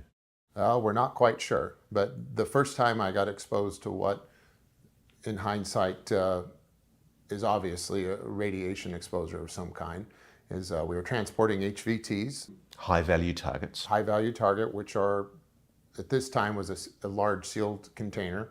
I'll tell you, I was near the continent of Africa. And after this particular mission, me and everyone on my team got extremely sick. How sick? Like physically ill in the hospital. Within weeks after this, I'd lost every hair on my body, which they call an alopecia, migrating alopecia. And I also lost the skin on my arms. So the skin's actually falling off your body? Yeah, like not just falling off, like it was lopping off within a couple of days, like a severe sunburn. This led to a series of all kinds of other, what I have learned since being with Dr. Nolan, is autoimmune issues. I ended up developing a severe heart murmur that I'd never had before, which is the same thing that John Burrows had. And throughout my career, I would have reoccurring autoimmune dysfunction when exposed to other things. I ended up recovering from that at the time, and because of the nature of my work was classified, the VA was only dealing with symptomology, not causation in the treatment of my injuries. And I didn't even really understand that it was radiation.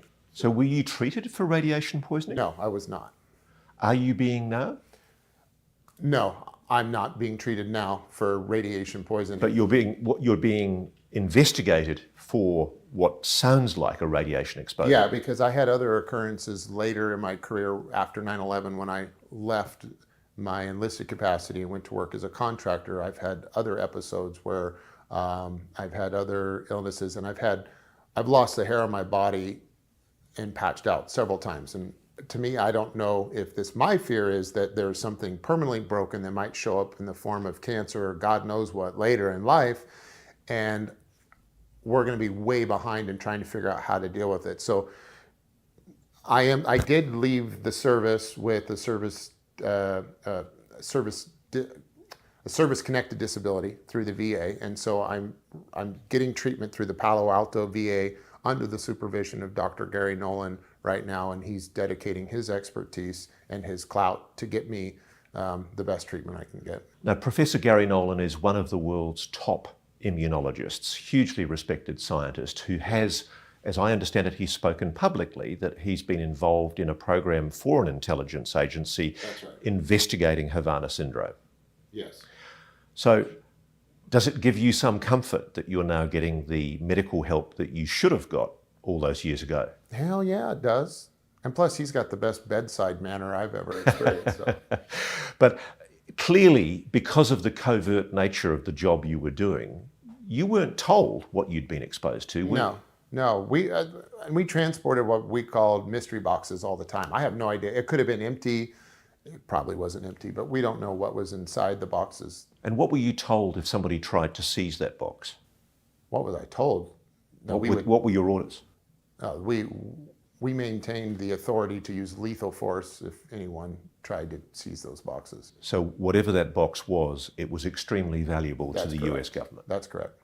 I have to say, Jake, the idea that you would be so recklessly exposed, a person who's clearly patriotic, somebody who's clearly been a highly trained operator at the elite levels of special operations in the US military, it offends my sense of decency that employers would expose you to something so recklessly. Yeah. Can I put on my speculative hat for a minute? Sure. Okay, so if the Air Force, let's say, knew that what we were working with that night had any type of radiological signature or could turn on or turn off, there's a whole set of process that we're trained in on how to deal with that from a hazmat perspective and a containment perspective and a measurement perspective on our person to detect the level of risk that might be associated. And the fact that none of that was apparent that night tells me they didn't know what was in the box, and it got turned on or turned off, which leads me to believe, in hindsight all these years, that it may have been something of non-human origin or exotic. Let's just say exotic. It may have been something exotic that activated or still had some fallout, let's say, that they were unaware of. Are you the only person that you're aware of inside the program who's suffering health effects? No, not at all. How many are there? More than me, and probably 51% or greater, I would say, are suffering some form of health effects. Yeah. Over half. I'll just say that, just so you know, it's more common than it's not. That's heartbreaking. I mean, we ask our men and women in service to do so many things. The idea that because a program is secret, you wouldn't get the help you need. I'm going to push back on that a little bit. I don't think this is something that's unique to the program, as we keep saying. I would say 51% or more of the people that come out of the military have, and they sacrifice their bodies for good reason. That's part of what we're willing to do. I mean, the ultimate sacrifice, they say, is death, which we've all agreed to do, is to give up our life. So anything less than death goes in with that obligation that we gave up voluntarily. So the military at large, or anyone that works in this capacity in the broader service of our nation, you get injured, especially doing it 30 years. In the course of your high-value target investigation, you met Dr. Stephen Greer. Yeah, I did. What was the purpose of meeting Dr. Stephen Greer? Well, first of all, I'd like to say that, you can say what you want about Dr. Greer, but the guy's been 30 years ahead of everyone else on a lot of the details of this subject. So a lot of what he says is correct. To me, he's like the Bentwaters. Like, we had everything we needed in 1980, and now we're fishing around for morsels of that. This guy, he's been ahead of everyone. And what I find quite funny is the one thing he gets the most shit for is the one thing he's probably most right about, and that is his CE5 protocol. So CE5 is when he uses meditation and he claims it engages telepathically with the phenomenon. Yeah, that's his term for it. Like, we don't use CE5. We don't use Dr. Greer's protocol. No do other people in the program or subsequent programs. So CE5 is real. Yeah, if we're going to use his term, I'll tell you what is real is the ability to go into something like a meditative state and summon UAP and pilot UAP. That is real. That's 100% real. Wow. I have to process that for a moment because that is just the most extraordinary claim. Yeah. Well, we hope to prove it soon.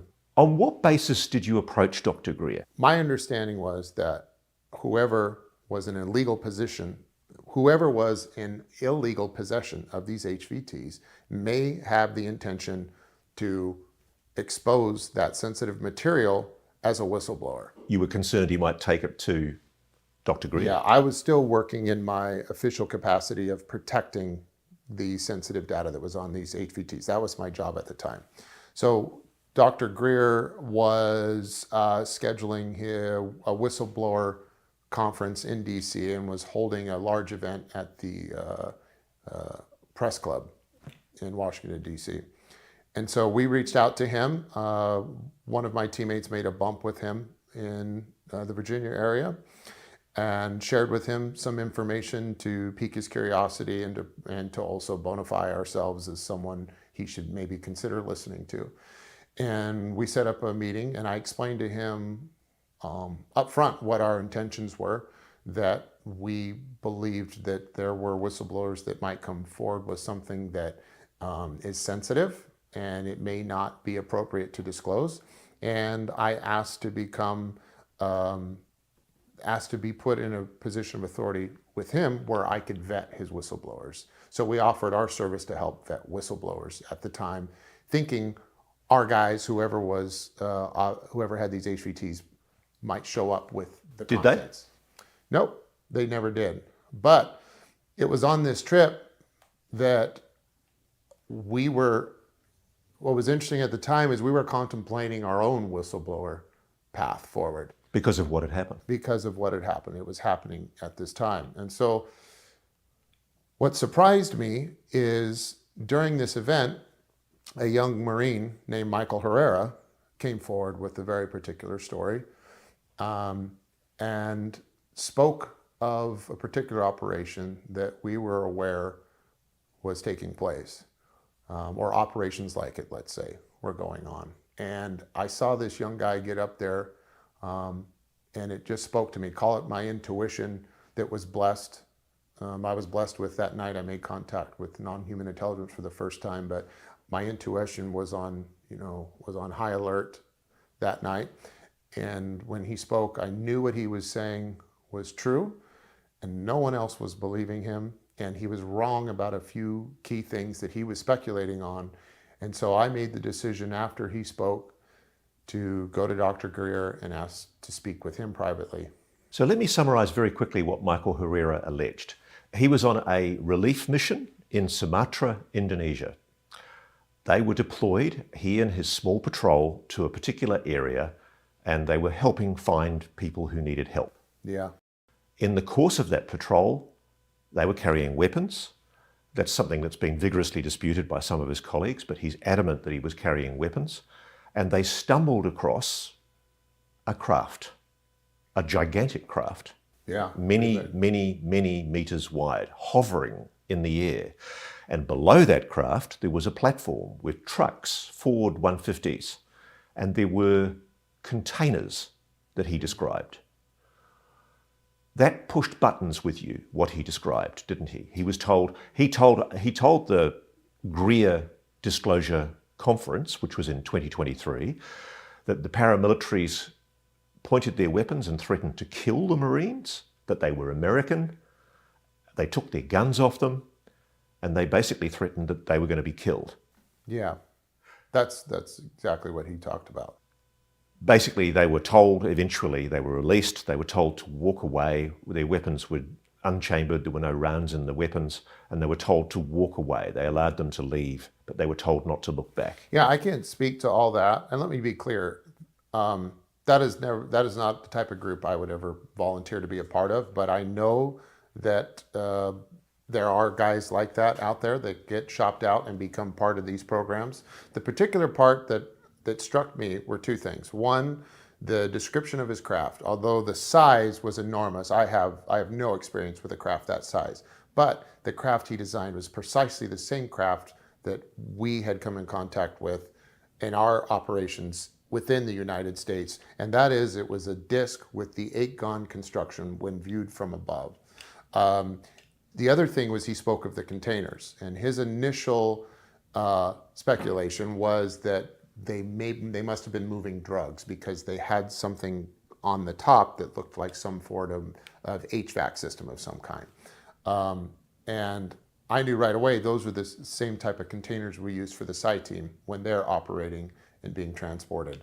So what are the containers used for? The containers are used for transportation of the PSI team and also just as an operating base. It's a mobile operating base. And so this quickly went off the rails because for some reason, the term human trafficking got put into the story got put into the minds of the people that were hearing his story after I got involved. So what did Michael Herrera think? He thought they were either gun running or drug running, didn't he? Yeah, he thought that's what he assumed, they were running drugs. And I knew that those type of containers, when associated with that craft, were used for the PSI team. That's why they had mini split HVAC units on the top, provide comfortable environments inside for humans for either transportation or for operation. You can operate inside those containers. And they're sealed. They're kind of like a Faraday cage in that regard, where it allows you to concentrate. If you're going to operate from those, you can concentrate on your work as a PSI asset, or they're used to mobilize. So clearly, whoever those men were, they were American, they were private military contractors, and they weren't very friendly. No. Are they the people that you feel pose a threat at times to the legitimate operations of the program? Yeah, I think it doesn't take many bad apples to ruin the batch. Because to make the point, you're at pains, aren't you, to emphasise that generally this is a well-run operation that runs on ethical boundaries, moral boundaries. My primary message that I want to get across is that this mass vilifying of what's referred to as the military-industrial complex is a very bad idea. And there are very good people that work over here. Not just good, the best and brightest that America has to offer. And the goods and service that are provided by those organizations which fall under the military-industrial complex are the goods and services that make our country the greatest in the world. And we benefit from those on a daily basis. And so to mass vilify it en masse is not only, that's a crime in itself, but it's a shame. And we're so hungry people are so eager to quantify where their threat is coming from. We want a bad guy. And this is not an entire cabal of bad guys. There are a few bad guys like it everywhere that operate within the military-industrial complex. And unfortunately, their operations get the spotlight. So you decided that Michael Herrera, his account made sense to you from what you knew about the program. What did you do?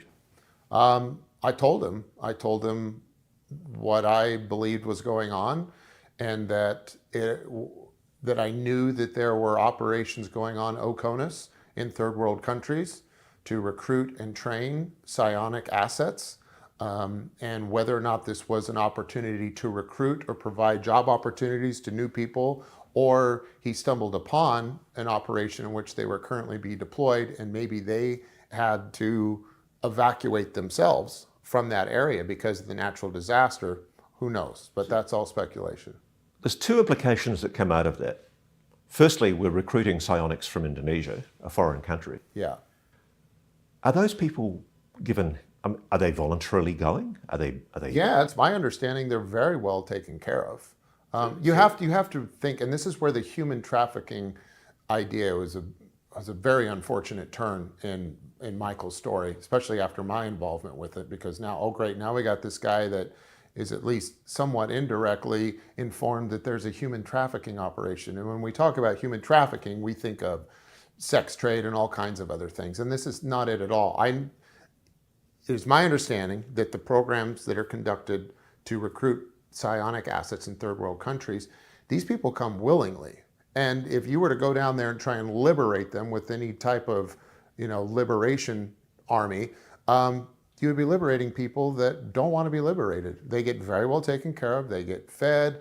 There's actually a sense of pride, especially within the Native American communities that have been involved in this program that do cooperate outside of CONUS as well.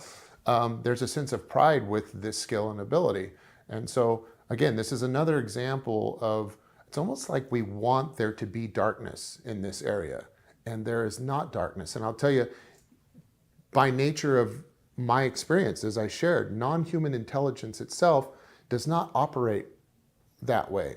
And so these people whose skills are nurtured are basking in a glow of light, I would assume, most of the time when they're doing their work. For them, it's a very positive experience, Very positive engaging experience. spiritually with this phenomenon. Yeah, that's what you say. They're basking in some divinely beautiful frequency in order to do the work properly. The implications from what you're saying are that if Michael Herrera is telling the truth, if he really did see a gigantic octagonal craft floating in midair with no visible means of propulsion in Indonesia and Sumatra in, I think, 2009, Yeah.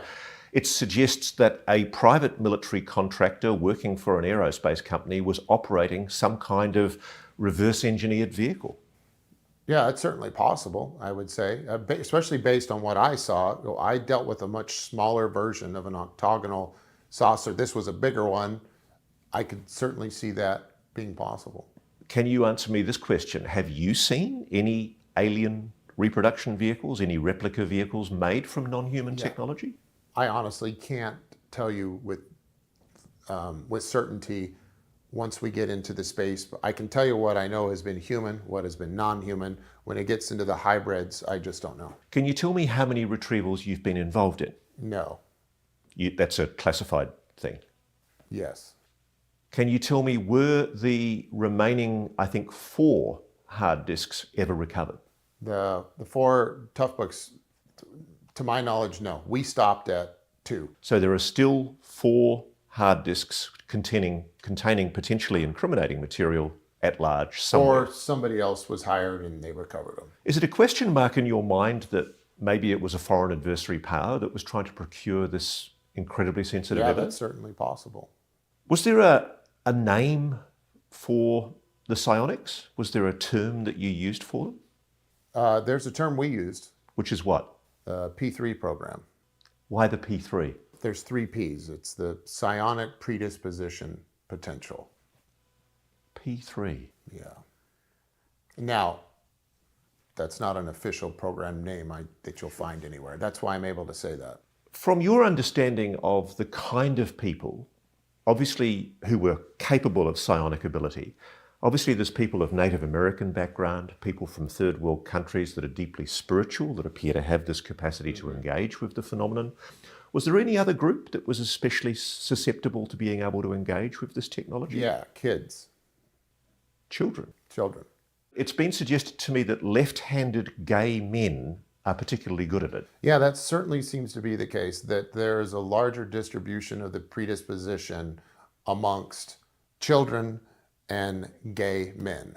For whatever reason, the demographic, when compared to normal society within the program, that gay men and kids and females are more often seen as having the predisposition for the psionic ability. I'm again exploring the boundaries of where I can go, and you might want to say no comment to this, but I'm Okay. going to put it to you anyway. I have another source inside the program who has told me that one of the aerospace companies holding this tech at one stage relinquished a craft to the US government, saying that they hadn't been able to successfully reverse engineer it.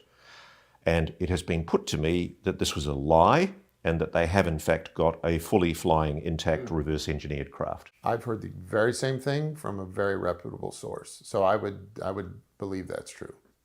The implications of this are that there's a whole secret program involving potentially energy technologies, anti-gravity technologies that are mind-blowing. Yeah.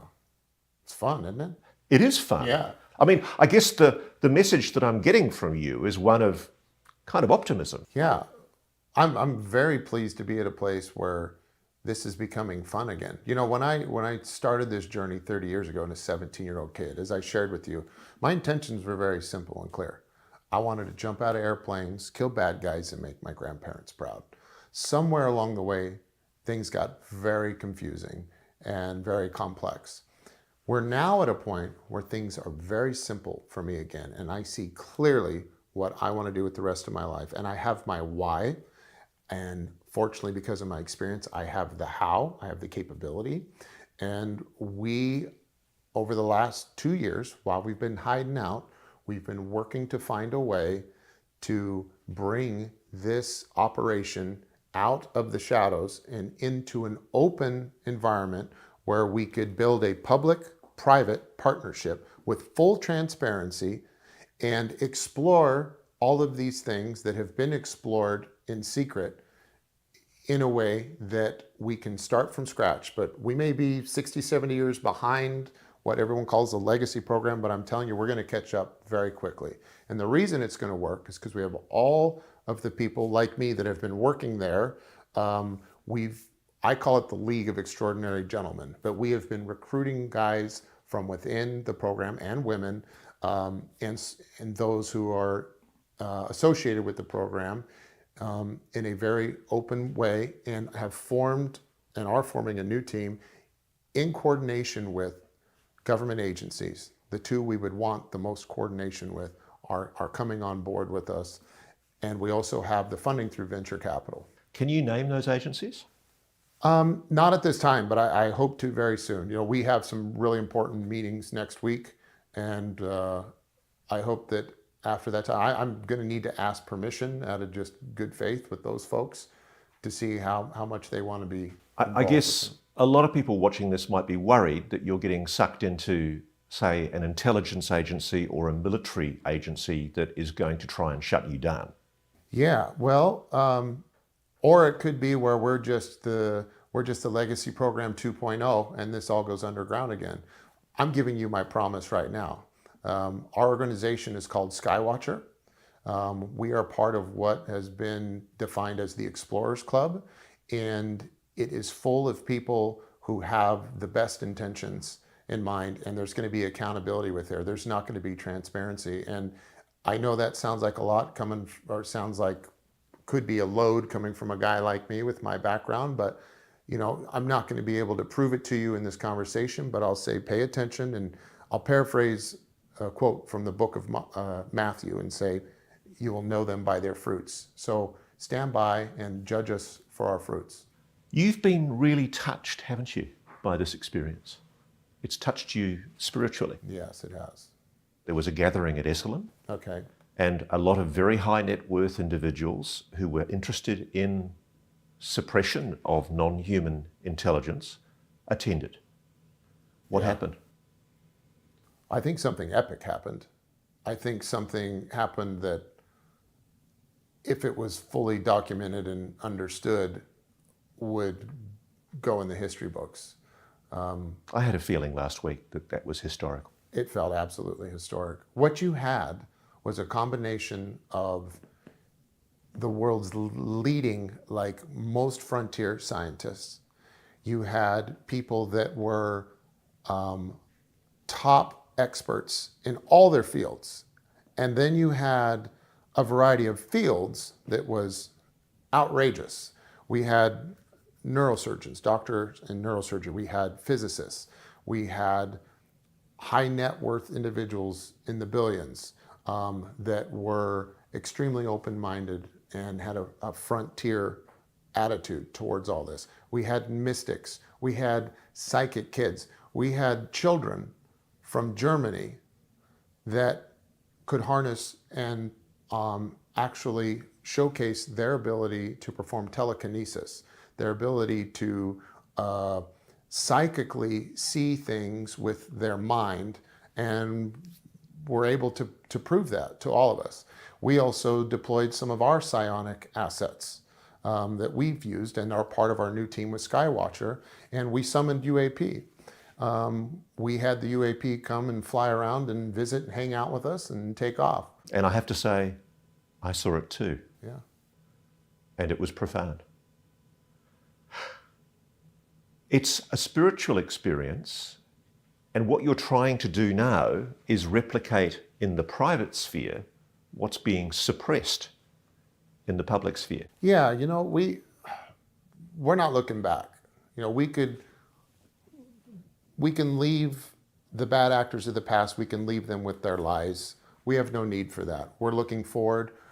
I am absolutely confident that we are capable of generating the type of high quality sensor data and photography and film evidence that everyone is wanting.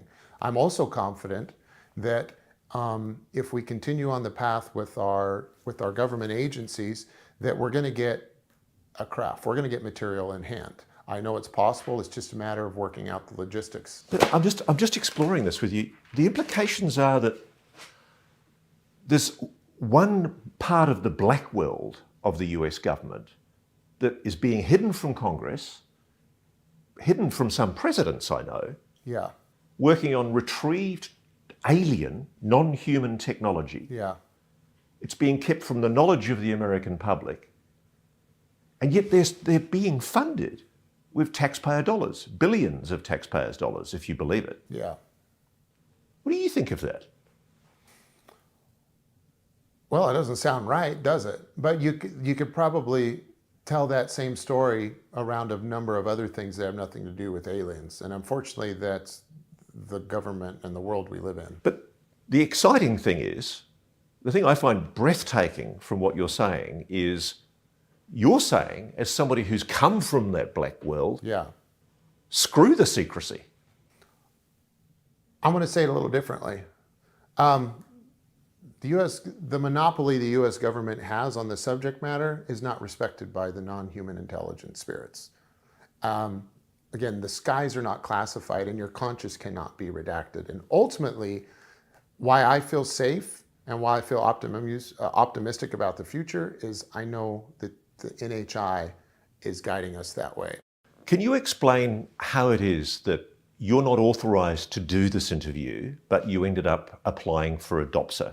I think our audience might be confused. They might think that this is somehow an authorised interview and that there are people in the Defence Department pulling the strings, telling you what to say, and that this is some kind of disinformation operation. Yeah, that makes a lot of sense to me. But for what it's worth, I can tell you that's not the case. I mean, the DOPSA process is very interesting.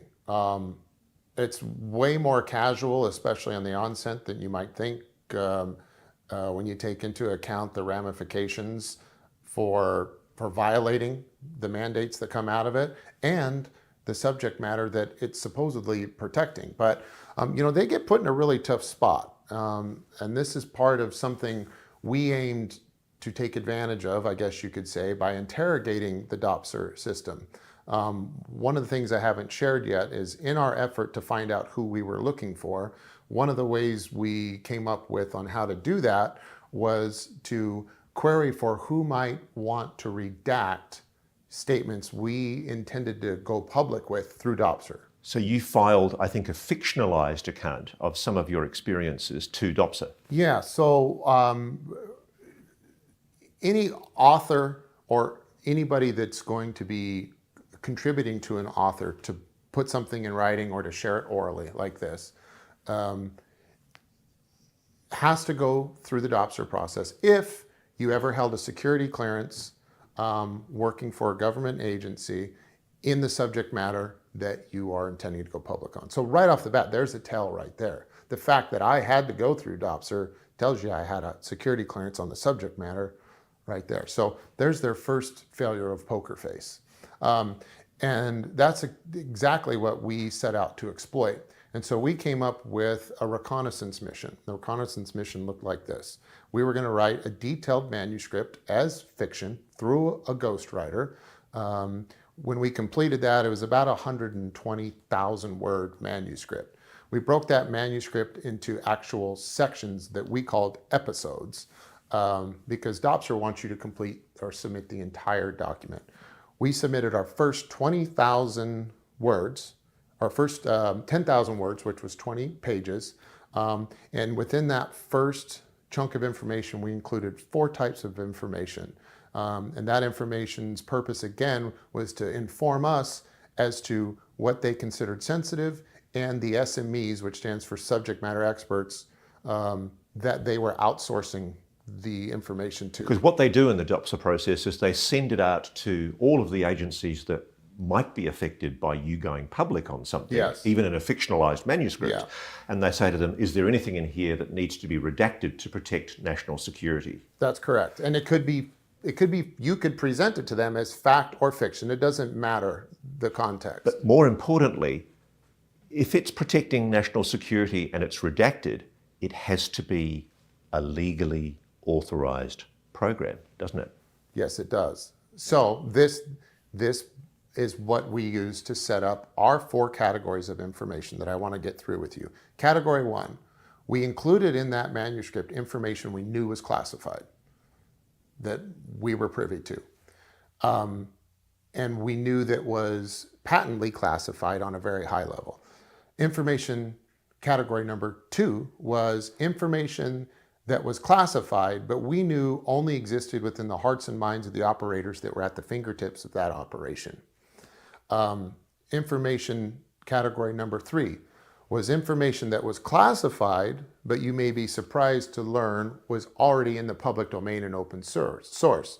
Because of the nature of the internet, there are things that the DoD and its partners would say that shouldn't be out there, but it is anyway. So we put some of that in there. And then we had our 4th category information, which was the most fun, which was where we took a little liberty and went fishing. We took our information that we knew was compartmentalized, connected it with other information that were these fact islands we were aware of because of our, I won't say how, and then we took our own creative liberty at connecting those 2 dots through a particular pathway as to why that might exist, and filled that space with other fictional classified information. What happened? 6 months later, it took 6 months, we came back with 7 pages of redactions of all 4 categories. Wow. So 1, that confirms there is a classified program relating to this information. Yes. Wow. Now there was a counterplay here. So although that was informative, I have to tell you, when they came back, our intention was now that reconnaissance mission having bared fruits was now going to inform how we went back and edited. Remember, this was the first 20 pages of a multi-page. I would say the first 10,000 words of a 120,000 word manuscript. We were then going to take that information and write around it in order to extract more intel through the DOPSR process. So you were running a counter surveillance operation against the very organizations. That's a red team's best tool right there. You were doing OP4, opposition you play force. 3, 4, 5-dimensional chess. So you play multi-dimensional chess. So even though they know you and your team were thinking about publishing something, they don't know that you're speaking publicly on national television about the legacy program. That's a good question. No, they don't, but it doesn't mean I was limited to do that, because I have to tell you about the counterplay. So there is although they have no poker face, they're in a really tough spot, because not redacting information means that if they just chose, hey, this is sensitive, but we're not going to redact it. Well, now obviously that makes it into the public domain. But by redacting it, they prove that it's sensitive. So they have no idea as to how you acquired the information. They know based on your security clearance and your background, because it had to be submitted under my official name, it's a social security number, and my record in order to get triggered. And that's how they know what SMEs to send it to. The SMEs who I worked for squashed all kinds of stuff. Then I went to one of the other SMEs I worked for. They squashed their stuff, and it came back with all these squashings in the form of black ink. Now, let me keep going, because the counterplay for them would have been to let certain information go so that it could be formally categorized as not sensitive and the fictional liberties taken by an author of a fictional book. So they could do that. They could have done that. But we didn't really see that. What they did do, however, was they got a sense, they got onto us. They figured out what we were doing, and they said, stop, you cannot submit anything else. You have to submit the whole manuscript. And we told them, well, that is the whole book. We're going to release this like episodes of a special. This is the whole season, but we're going to release it in episodes. So we have to send it to you 10,000 words at a time, because that's how it's going to be released. And they were kind of caught there, and they didn't quite know how to respond. So I can tell you that since then, and this was 2022, I believe in January when we first submitted the manuscript, and they haven't gotten back to us on the rest of it. It's still sitting there. Do you think that there are people in private aerospace who think that it's inevitable that eventually this story is going to be told? I know there are. And we have a lot of people in private aerospace that are part of our Skywatcher program that have come on our side. Just echoing the point that you made earlier, that the military-industrial complex is not one big monolithic organisation that says the same thing and has the same view. There are people, I know, inside the military, inside the intelligence community, and you've been one of them, who basically think it's implausible to try and keep this secret, and moreover that the public has a right to know. Yeah, it's going to come out. It's all coming out. It's coming out probably like this year. So you think yourself the public has a right to know this information? Not all of it, no. What sort of things need to be protected, do you think? Anything that affects national security. Like, we have to be careful of what we wish for. Like, we don't know what we don't know. Even me, I don't know what I don't know. And if we're at the point where we have so little trust in our government that we're just going to, there's a reason it's called catastrophic disclosure. Catastrophic is not good for those calling for heads any more than it's good for those whose heads are being called for. Like, we as a public do not want catastrophic disclosure. What we need, again, there's a few bad apples. We need to maintain our institutions. We don't get rid of them. We need to find a way to get the right people promoted to positions of power and trust. And we already have that. It's called the Gang of Eight in Congress. They're a big part of that. Right now, it's not functioning that way. But we're not going to change. We can't change the structure. We need to get the right people into power, into positions, start looking into it. And again, you don't need to rely on the government. It's already there. Like, what we need to know is this. We need to know that we're not alone. We need to know that there's a profound spiritual component to our existence.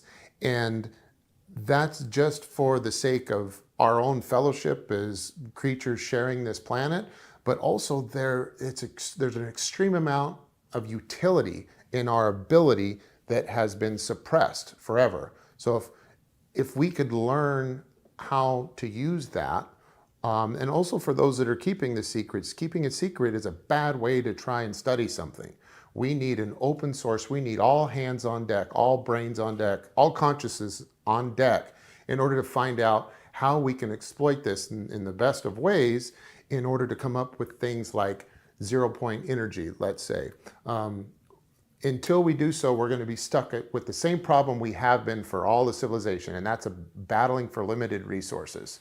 And if we could solve that problem by something that might come out of disclosure, that would be something I say should be disclosed. Things relative to national security, no. And we can't trust ourselves. We can't say, give us all of it because we don't trust you. We have to put trustworthy people in position and let them make that decision. Okay, let me ask you this way then.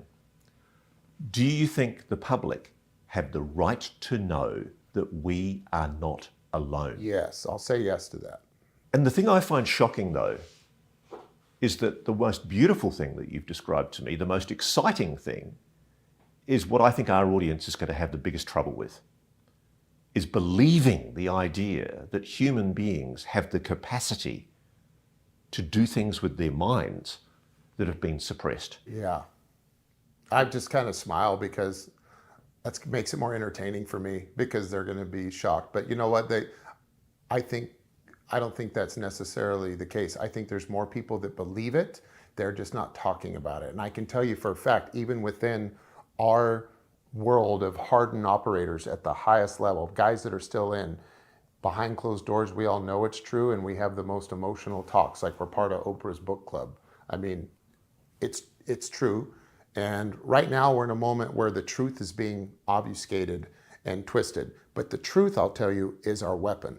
And when we're willing to accept the truth, no matter how profound or earth-shaking, is when we move into a position of power. And it's going to liberate this subject. And you know what? How fun would it be if we're right? I'm not telling you, it'd be different if the government and what was being hid behind this subject matter was the fact that there was an asteroid on course for Earth, that there was no way we could redirect it, or there's no way we could defend against it, and we were all going to die in the year 2020X or whatever it is. That's not what's being hidden. What's being hidden here is something extremely positive, and it's something we've all hoped for. It's the one thing we've all looked for in all of our religions that we celebrate across the world. It's the one thing that we want to be true of our religion, and it's the one thing that the one common thread amongst all religions. And so that's what's being hidden, and that's what we're going to find out, and you can't bottle it up. The implications of what you're saying also are that potentially there is some kind of capacity to draw incredible amounts of energy from I've seen it. the quantum vacuum. I've seen it. You've seen it. I've seen it. There's also obviously the capacity to use propulsion systems that are far beyond what we're describing. Yeah, that seems to be the case as well. Anti-gravity. Anti-gravity. They know about it. Anti-gravity, zero-point energy, those secrets are being suppressed from our knowledge. I've seen demonstrations recently that again proves that the government doesn't have a monopoly on this. They have, we know that they have been working on it. They've seemed to have been doing a good job in keeping others from making their own independent progress. But that time is changing. Independent progress is happening right now, and it's coming out. That's why I'm so confident. We don't need to rely on their body of lack of evidence, let's say. We don't need to rely on that. Like, it's here. Like, the shift has already happened. There's people in Silicon Valley and around the world that are so financially independent, so intellectually independent, and yes, so emotionally and psionically independent that they don't need the government to tell us those things. But we still have to work through that. Do you think the aliens, the non-human intelligence, wants us, humanity, to know about their existence? Yeah, I do believe that. That's the message that we're getting. So you felt that yourself I feel when you that connected? message. And there are others that I know of that are being sent that message directly, and they are extremely confident. So Jake, in early October, you made the decision on the invitation of the Senate Select Committee for Intelligence to go to Congress and give evidence. Yes, I did. How was that day? It was great.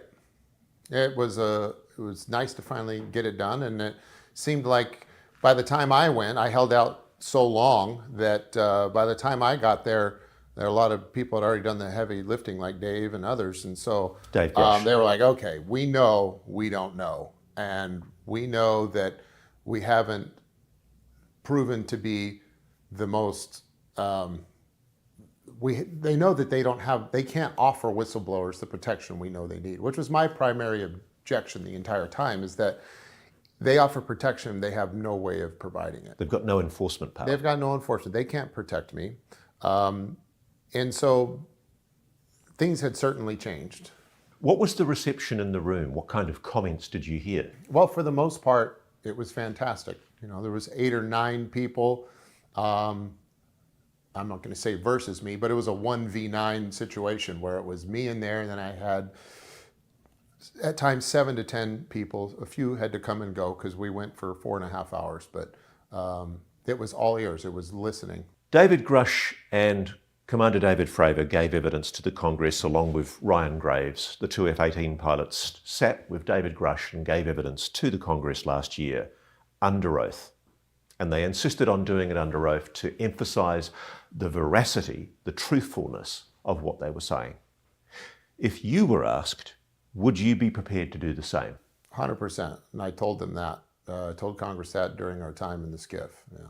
What impact do you think you had on the people listening in the room at the Senate Select Committee for Intelligence? Well, we laughed, we cried, we had a lot of serious talk. So if anything, I would think I came across sincere. Keep in mind, we were scheduled for a 2-hour block. We went 4.5.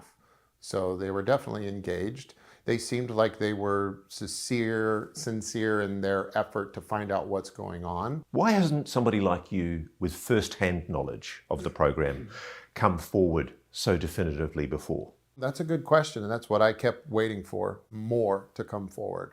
I feel uniquely qualified to come forward at this time because I know we have this private venture coming, and I've already begun negotiating with those government agencies who I thought may have come after me, let's say, if they had ill will, and it's been proven to me that they don't. So there are government agencies that don't know about this program, that are aware of the obvious illegality of parts of it. Yeah. I don't know if it's that. It's every department has within it a responsibility to deal with shit in the sky flying around that we don't know what it is. I mean, just start in the FAA, for example, which is Ryan Graves' particular case he's trying to advance, is that there is a safety of flight here. There is an aircraft separation issue, a collision avoidance issue in the air. If there are things flying around in the sky and the FAA doesn't have a way of managing that or producing safety reports on it,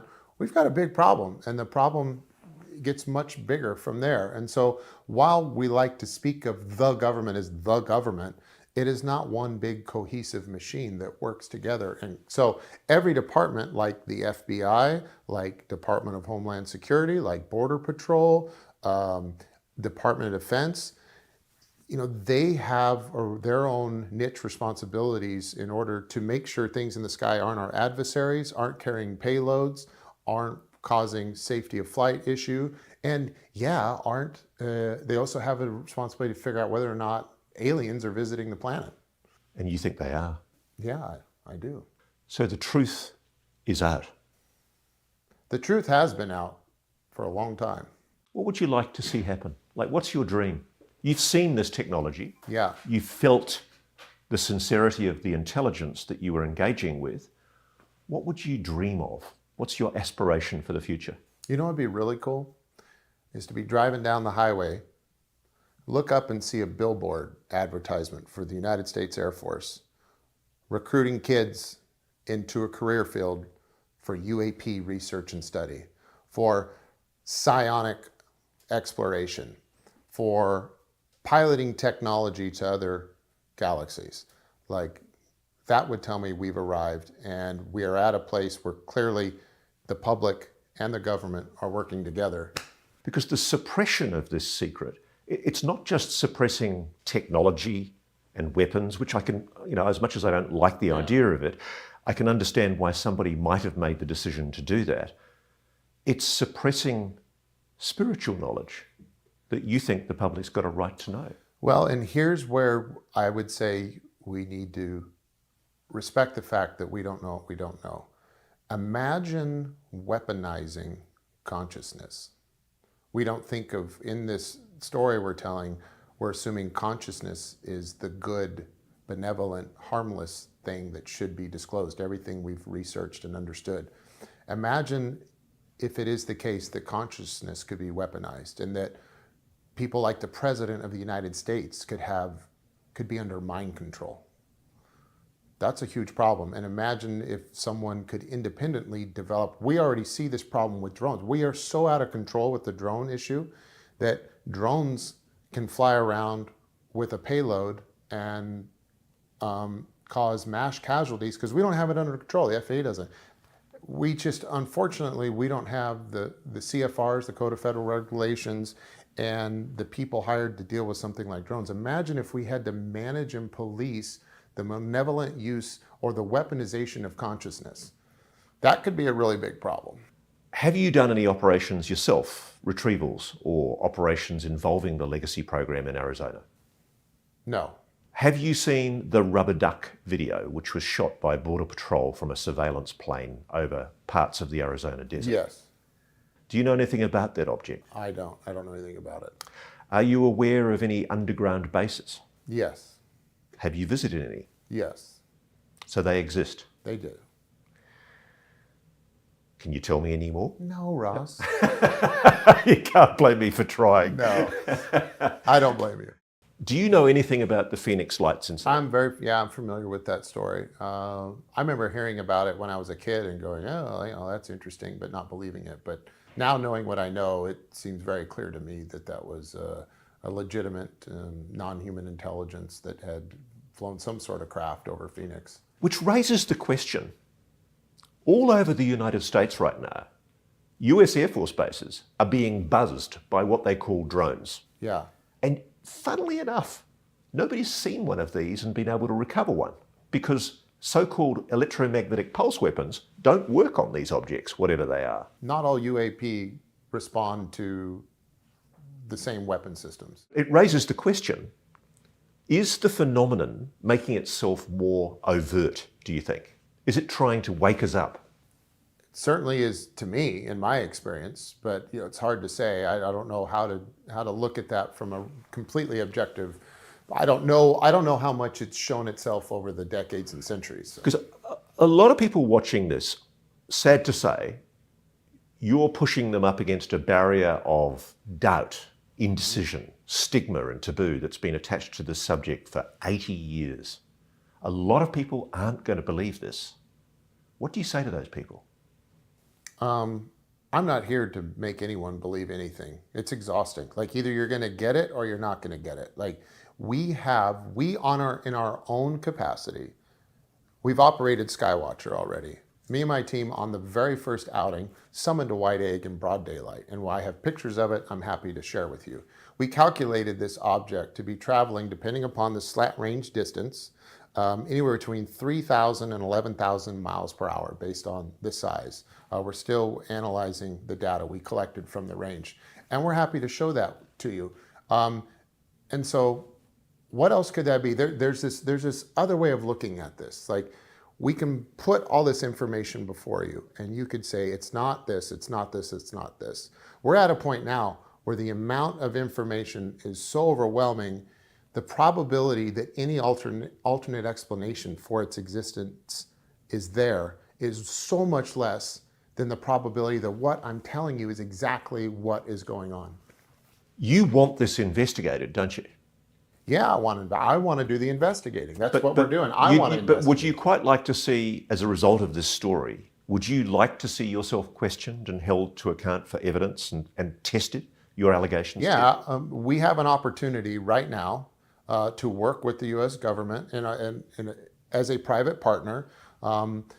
The place where we operate right now, we've been successful before in conducting our whole operation, all 5 phases of it.